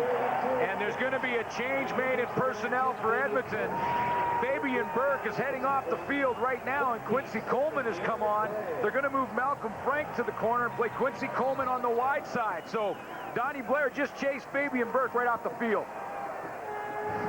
6 catches, 120 yards. There's Burke. And Coleman in, trying to stem the tide that's turned Calgary's way. There's a pass over the head of Travis Moore, incomplete. You know, I asked Don Blair yesterday what impressed him most about Marcus Crandall, and he said, you know, when we were 0-4, Crandall and Jacques Chapdelaine maintained their composure, their poise, no fingers were pointed, very cool and collected, very businesslike, and he said he knew then things were going to be turned around. I'll tell you something, when things go well, everyone has a lot of fun, and it's great to come to work every day, but when things go poorly, like they did for Calgary out of the gate, that's when you find out about people. And that's why Don Blair said Marcus Crandall, the way he handled it, top-notch. 2nd and 10. Crandall looking deep, looking for Peterson, and knocked away by Malcolm Frank. That was a heck of a duel down the field between the second-year receiver and the veteran corner. And it was the right decision by the officials to keep the flag in his pocket because it was a duel. It's exactly what it was. Malcolm Frank working on Kamal Peterson. They were hand-fighting all the way down the field, and Frank did the right thing right there to look back at the football. Even though he probably didn't see it, his head came around to make an attempt to look back, and that's why the flag didn't come out. Frank's been a star this afternoon. We're in the final minute of the third quarter. And October awaiting the O'Mani punt. Now he'll try and pin Edmonton deep. And this one will bounce into the end zone. And it will be a single point. You know, it was a tough act to follow. O'Mani's going to chase down and try and recover this. We guarantee Winston October's got his eye on him. Edmonton working the clock, and finally the officials blow the play dead with 12 seconds remaining in the third quarter. I didn't like Duncan O'Mani's chances of running the gauntlet to get down to that football. No. Well, coming up tonight on the CBC network, The Godfather 3 at 8 o'clock local, 7 o'clock Atlantic. If you think this game is tough. Yeah, they play for real in that one. So it's now a 1-point game. Edmonton 18, Calgary 17. As the clock winds down through three-quarter time at McMahon Stadium, this should be the final play. Ray, hitch, and there's Hervey. They try to spring him and utilize that breakaway speed. Alondra Johnson has been a heat-seeking missile. He caused the fumble on John Aver, and he flew over there and hit Hervey in a hurry.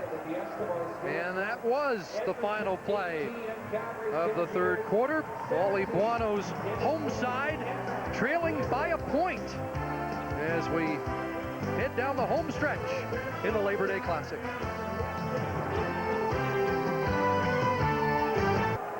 The 7-2 Eskimos could really take a stranglehold on the Western Division with a win here this afternoon. It's almost a must-win situation for the Stampeders at 3-6-0-2. They try to escape the cellar. I don't think a must, but they certainly have more at stake here, and of course in the rematch 5 days from now. Yeah, the stats very close again. They have been all game long. Time of possession almost identical. 2 mistakes, and really Edmonton capitalizing on theirs with the Malcolm Frank interception. But you're right, a loss today is more devastating to Calgary than it is to Edmonton. They've been going toe-to-toe, and 51 AJ's been in the middle of it, and he's got Ricky Ray again.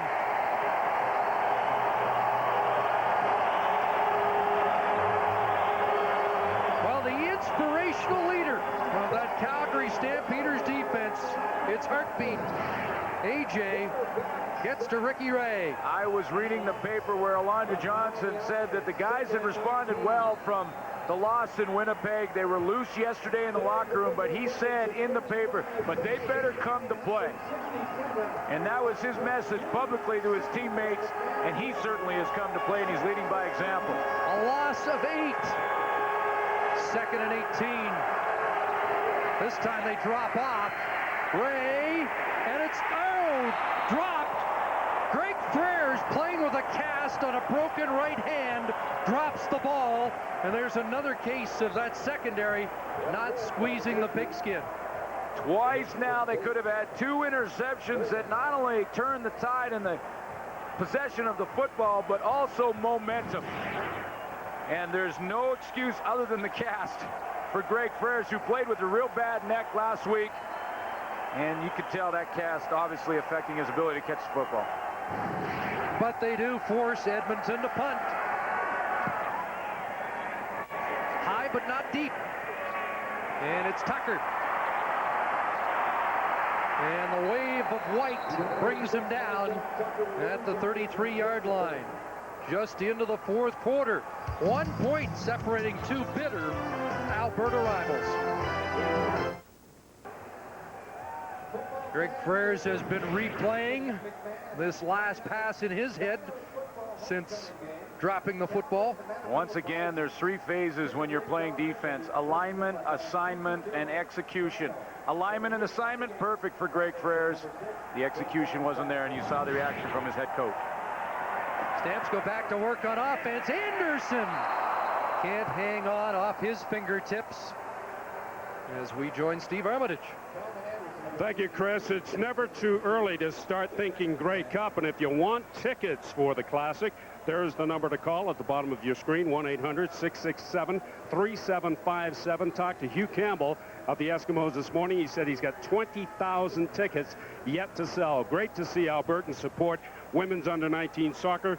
Wouldn't it be great to see a sellout for the Grey Cup in Edmonton?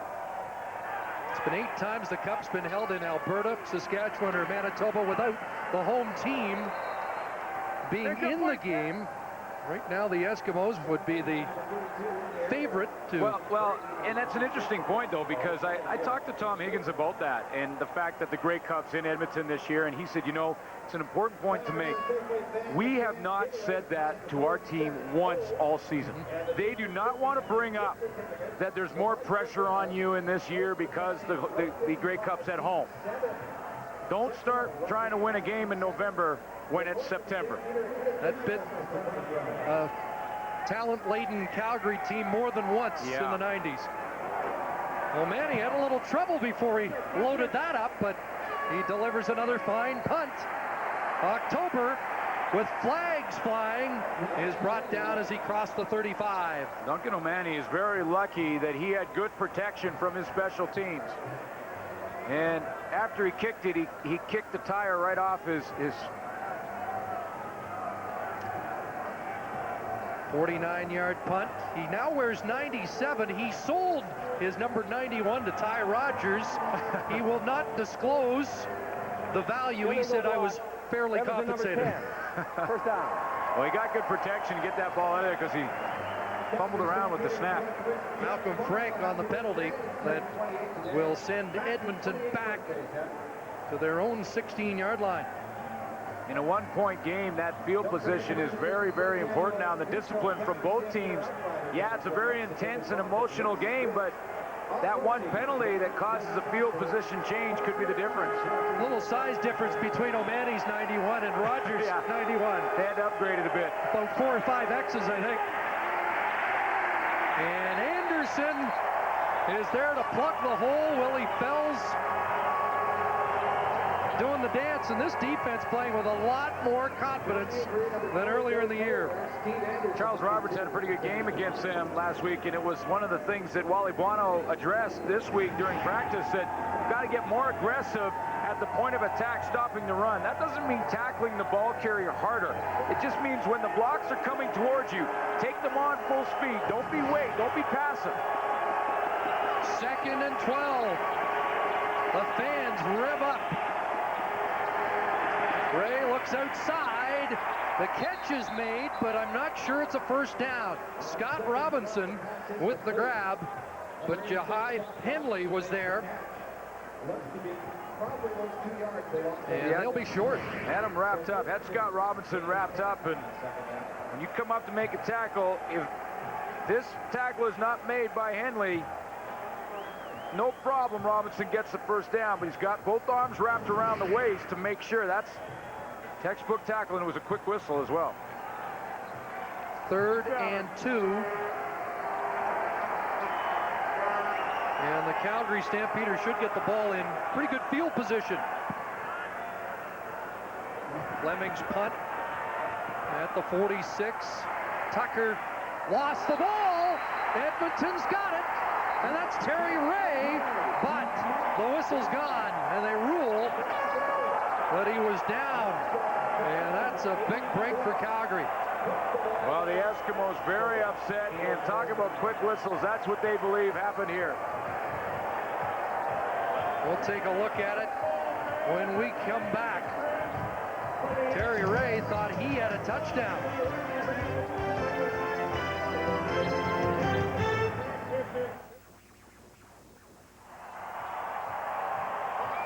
Tom Higgins just had words with the officials, and we think he's got a beef upon further review. Listen carefully for the whistle. Right there, after the ball is on the ground, that was the whistle. Now, was the knee down? That's the other question. Move to the outside. Ball is loose right now. The knee is not down. That is a fumble. Justin Ring knocked that ball loose before Tucker hit the turf. So a big break for the Stampeders. Down by 1 as we approach the 4-minute mark of the 4th quarter. Great play fake, and now Crandall delivers a strike. And a first down to Kamau Peterson. That happened very quickly, but what a change of events. That was a touchdown for Terry Ray. And now Calgary gets possession and on first down completes a pass to get some more momentum on a missed call by the officials. Quincy Coleman on the tackle, but it is a first down at the Edmonton 48.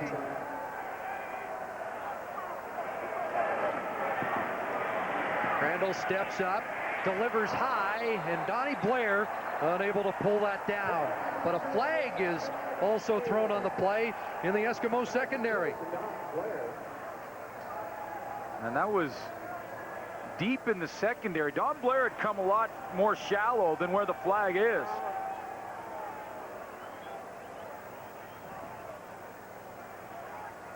Marshawn Tucker was in behind. Pass interference. Calgary 82. First down repeated. Well, it was on Don Blair. The flag just came from way back. Don Blair had come back to the football on a curl right there. And when he came back to that curl, he had pushed off.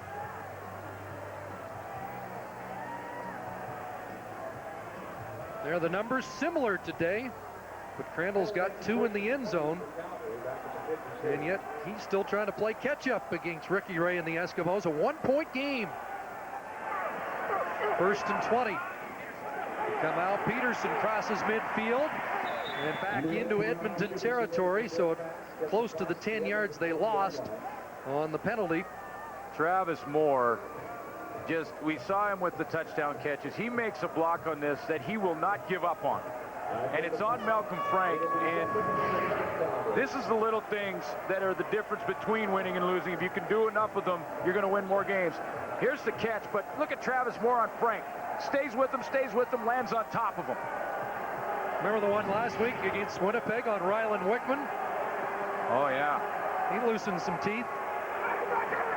2nd and 11, great protection. Crandall throws the strike, and Don Blair is savoring every moment of this first Labor Day game as a Stampeder. This time Travis Moore is important because he's the decoy. He's the underneath man to open it up behind. Crandall's looking at Moore, and he knows he's going over the top to Donnie Blair in behind. Travis Moore brings any linebacker coverage up. See Singor Mobley getting there so late. He brought them all up to him, and when he does, he opens up his teammate, Don Blair. 6 catches in the 2000 Grey Cup game here at McMahon. First down at the 32. Crandall over the middle and through the hands of Peterson, almost into the hands of Malcolm Frank. Well, Malcolm Frank was trying so hard to get back and recover on the play that he just didn't have time to react to the football. Kamal Peterson had a couple of steps on him, so he was just bearing down to try and catch up to Peterson to at least make the tackle.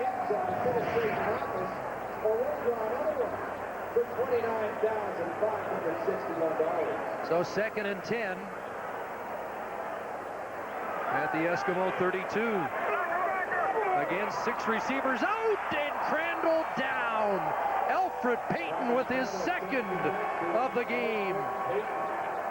And that ties him for 2nd on the all-time list with your old buddy, Bobby Jurison. And one way you can do it is you take away Marcus Crandall's go-to guy, and that gives Alfred Payton a chance to get to Marcus Crandall. Travis Moore was double-teamed. Crandall wanted to go to Travis Moore, and he couldn't. And off the edge comes Alfred Payton, and that ties him with my ex-teammate, like you mentioned, Chris, Bobby Jurison. Who, by the way, this year is going into the Saskatchewan Ball of Honor. From the 45, Mark McLaughlin trying to give Calgary the lead again, and he makes no mistake. The Stamps have regained the lead, 20-18. FBI, get down! Everything she believed in was a lie. They were accusing me of something that I didn't do. Murder? This involves classified information. Now, her search for the truth The military has set up my husband. Wake up and smell the napalm. has exposed a dangerous cover-up the government will do anything to hide. Witnesses were murdered. Caution might be the order of the day. I am not afraid of you. Ashley Judd, Morgan Freeman. Stop before you get hurt. High Crimes, directed by Carl Franklin. Own the DVD or rent the video.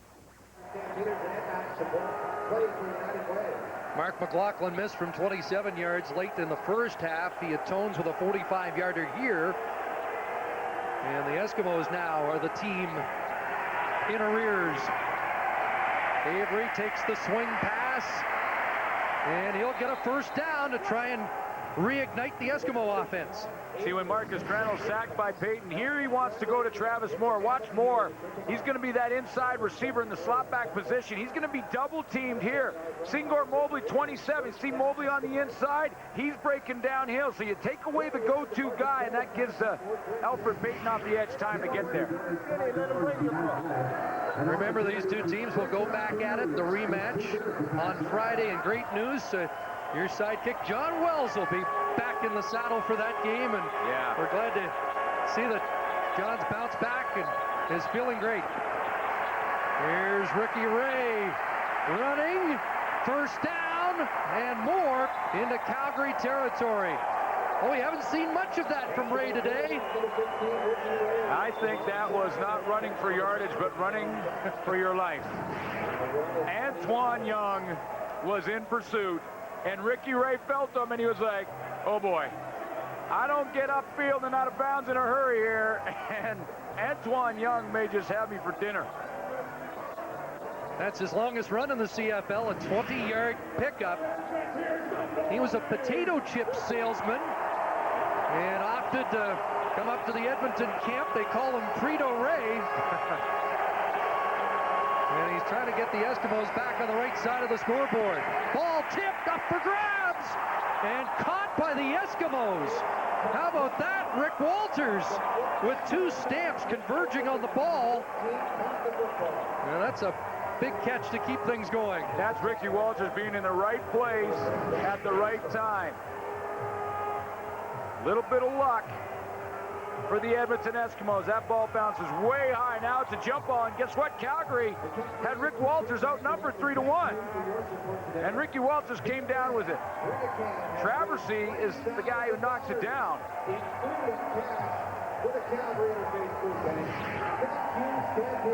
Or I should say Melvin Bradley.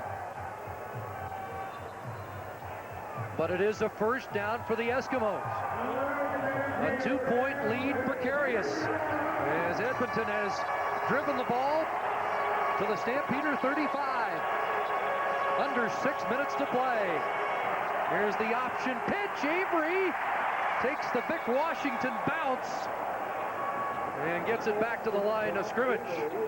Maybe a yard. The Antoine Young again forcing the play. He's been all over this field, that defensive line, and he forces the early pitch. Now this is the option. Now Ricky Ray has the option to either take it himself, but you see the tackle there, and that's just another good fortune for the Edmonton Eskimos. Back-to-back plays. Danny Macchioccia, the offensive coordinator, looking on as Ray calls 2nd and 9 with 4 receivers deployed to the right, and that ball batted in the air, and Ray catches it himself and is upended hard. Well, how often do you see the man who throws the ball receiving the football? That goes down in the stats. Ricky Ray with the attempt, Ricky Ray with the completion, Ricky Ray with the catch. And with the bruiser, too, for his troubles. Yeah, and he doesn't wear many pads down in those pants, because most of the hits that he's going to take in the pocket are going to come up high. But the Calgary Stampeder D-line right now are doing a nice job. If you can't get to the quarterback, get your hands up. This time it's Willie Fells from the linebacking corps. McLaughlin hit from 45. Fleming will try to answer back from the same distance. To regain the lead for the Eskimos. And Sean Fleming's on the money. It's a 1-point game, the 4th lead change of the afternoon. 21-20, Edmonton.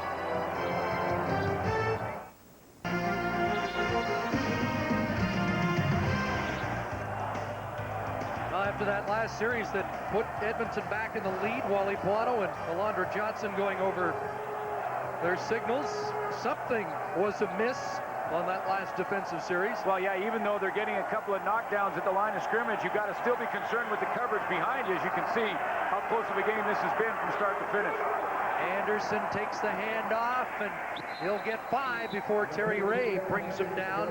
There's one veteran on the Calgary sideline right now that would dearly love the opportunity to get back on the field, and that is 15-year veteran Mark McLaughlin, who missed a short chip shot early in the game, well within his range, and wants nothing more than the opportunity to go out and win this for his team.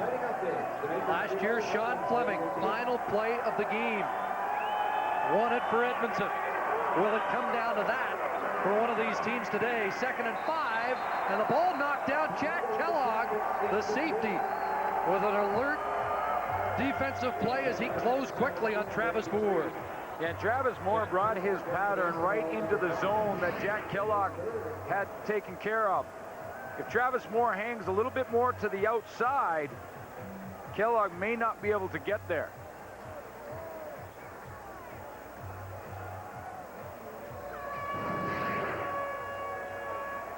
Still burning about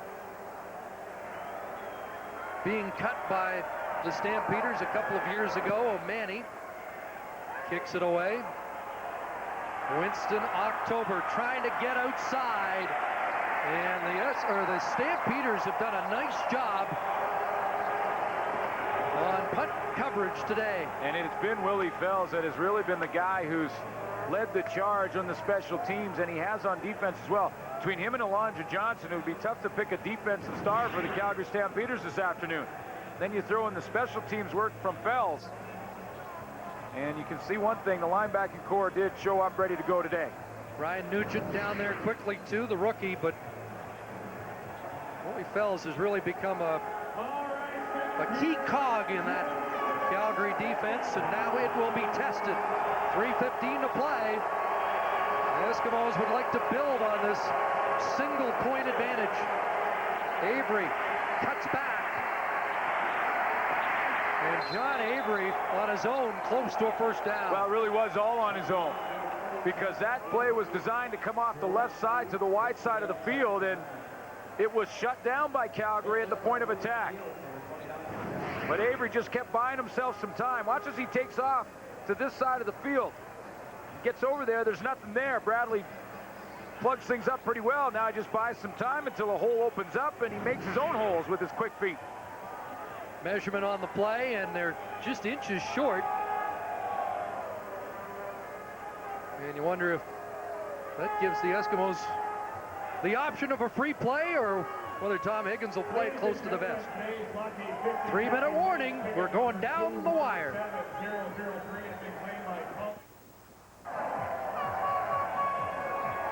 Well, it has been an interesting Labor Day weekend. John Avery with a key carry there, close to another first down. Well, he's 77 yards on the ground, but they've been a hard 77 with Alonda Johnson in the vicinity for most of them. And they plunge forward, and then tossed back was Ricky Ray, but I believe he got the first down. They compare him to Charles Roberts. And well, you know, he's got the quick feet. Charles Roberts is smaller and gets out in space, can make you miss probably a little bit better, but both of them have the breakaway speed, and both of them have the ability to make the first, second, and third tackler miss. So you can create your own holes. 77 yards for Avery. A lot of them he created on his own. There's Ty Rogers, 7-year CFL veteran, with his eyes on Avery. 1st and 10. Ray, the short drop, and the pass incomplete, intended for Terry Vaughn. 3 up against 3 there as Kelly Malvo was in coverage. Kelly Malvo may have just got a piece of this ball. If not, he distracted Terry Vaughn. Or I believe Terry Vaughn is doing his version of the touchdown dance, because this one comes all the way across. While he didn't get a hand on it, just dropped by Terry Vaughn, because he has the corner. He catches that one, he's still running. You don't see that very often. This is a huge play in the game. 2nd and 10. Eskimos want another set of downs. Long out. Robinson has the catch. Steps out at the 44. And that should be a first down. Now, even though Terry Vaughn had just dropped that one, Robinson catches this because Vaughn is getting a lot of attention from the Calgary linebackers and secondary. So the open receiver is the one just outside of Terry Vaughn, and that's Scott Robinson.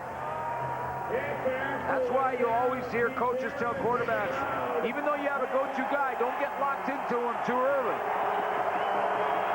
2:22 remaining. Here's the pitch. Avery met near the line, maybe a yard, as they battle Bradley in the pile. And another 2nd and long for the Eskimos. Well, last time they were in this situation, they double-teamed Terry Vaughn with linebackers. Now that's the chess game, because Scott Robinson opens up on the outside with all the attention being paid to Terry Vaughn. Do Calgary go back, try to double Vaughn one more time? The theory meaning we'll try and get you to beat us with somebody else. Calgary's used its timeout to stop the clock. And that gives both sides some time to confer on what is another critical play. That's exactly what they're talking about down on that Calgary sideline. Jim Daly with Wally Buono. Do we put more pressure on Terry Vaughn, make them beat us with somebody else? Otis Floyd back in. Henley, the nickel back, goes out. Ricky Ray, pressure, and a completion. And Rick Walters has a huge catch for the Eskimos. Maybe the biggest catch of the year for Rick Walters, who had 16 of them coming into this game. But that gives the Edmonton Eskimos another set of downs and a chance to take more time off the clock, because the clock becomes the enemy now of the Calgary Stampeders. Ricky Ray, 243 yards passing. First down at the Calgary 53. Again, Avery. Down to the 48. Someone needs to tell Ricky Ray that there's supposed to be pressure in these games. This is a sellout at McMahon Stadium. The crowd is going crazy here. This is the most intense game of the regular season. It's supposed to be affecting a quarterback in his first season.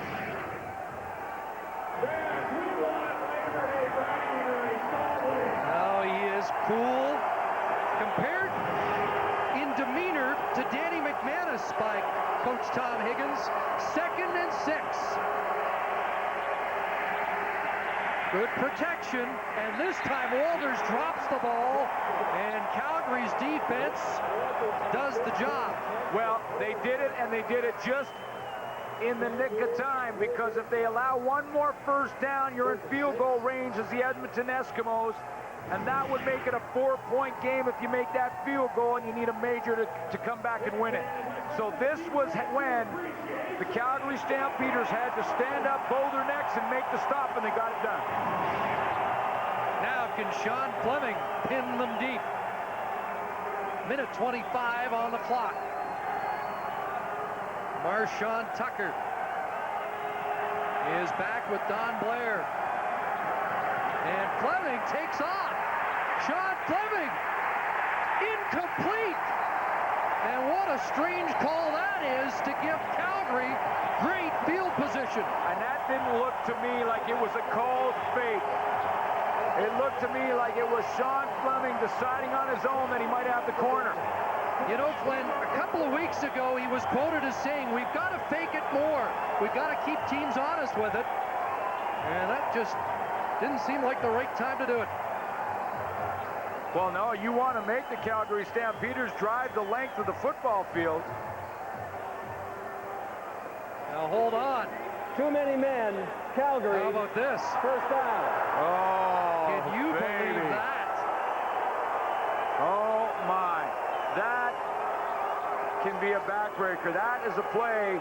The Calgary Stampeders have the ball at midfield. It happened to Wally Buono twice against the Winnipeg Blue Bombers, where they had too many men on the field. Remember the first half? They called a timeout once because they had too many. And this time, they get caught. Oh, boy. That shouldn't be happening in Week 10. Avery hammered at the line of scrimmage. You know, Don Blair is not normally a returner, and he was back there as an extra pair of hands. Whoever was supposed to come out for Don Blair forgot all about it.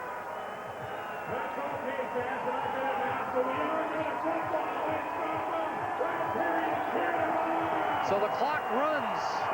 Edmonton nursing the 1-point lead and getting into Fleming field goal range. 2nd and 10. Ray picked off. Oh, boy. Kelly Malvo.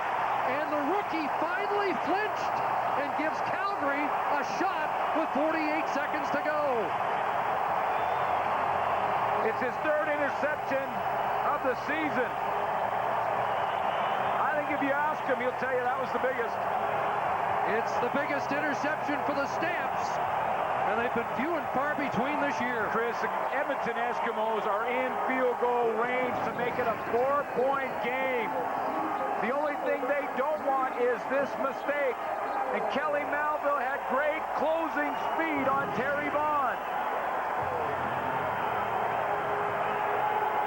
Yeah, but this is Labor Day, and strange things can happen. At the 30, Crandall's got to work quickly. Downfield, and this is picked off the other way. Singer Mobley still going. Mobley could score, and he will. His 2nd touchdown of the year against the Stamps, and what a wild way to finish it. It has got to be Labor Day. That is the only explanation.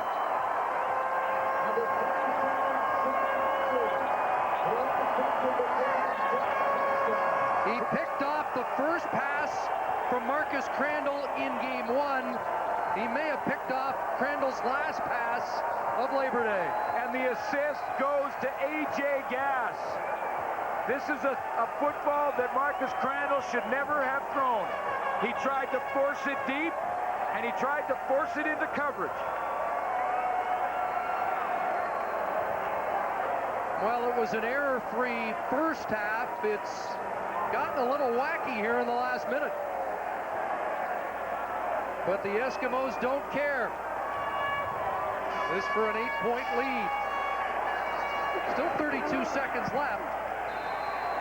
So there is some time.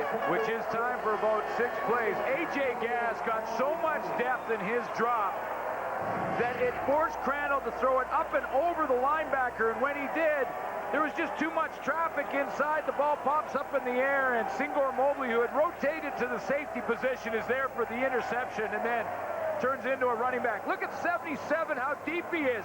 Ball is thrown up over his hands, and that causes the tip into Mobley's. But Glenn, that's 4 weird plays in rapid fire. The Fleming decision, which was ill-timed. The illegal substitution that wiped that out.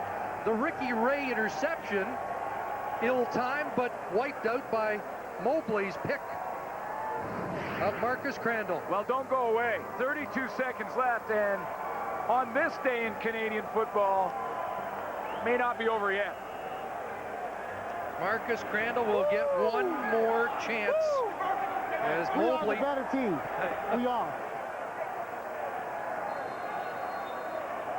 On the verge of 8-2, barring a last-minute Calgary strike. Great kickoff. Did ever. Tucker out to the 21, and there's 26 seconds left on the clock for Crandall to redeem himself. Crandall didn't have to force the ball on the last series, but he does now. He's going to have 26 seconds left. He needs at least 1, maybe 2 plays to travel over 25 yards to get him in range to take a shot at the end zone on a deep ball. We have not heard the name Rob Johnson all afternoon, and he is the burner in that offensive set for the Stampeders. 0 catches so far for Rob Johnson. They may look to him now. Crandall had to duck one and nearly had another pick as he threw it into the arms of Albert Reese. And plays like that, where Crandall is stuck deep in the pocket, take lots of time off the clock, down to 19 seconds. Calgary really needs to get Marcus Crandall outside of the pocket so he can see the field and then just try and throw one up. See if one of his receivers, possibly Travis Moore, maybe Rob Johnson, can come down with it. 19 seconds separate Edmonton from its 4th consecutive Labor Day victory. 2nd and 10. Here comes the rush again, the long out. Donnie Blair's got to get out, and he does at the 35. First down, 13 seconds to go. Now, if that play happened twice in a row, Calgary's close to midfield. And that's what we're talking about with 13 seconds left now. There's probably time for 3 more plays if they're run efficiently. If they get another 35 yards, they can take a shot at the end zone on a deep ball.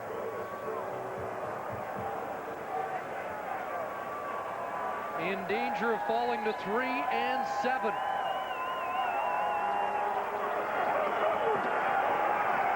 Crandall looks wide to Blair again, got to get out. And he does with 6 seconds left.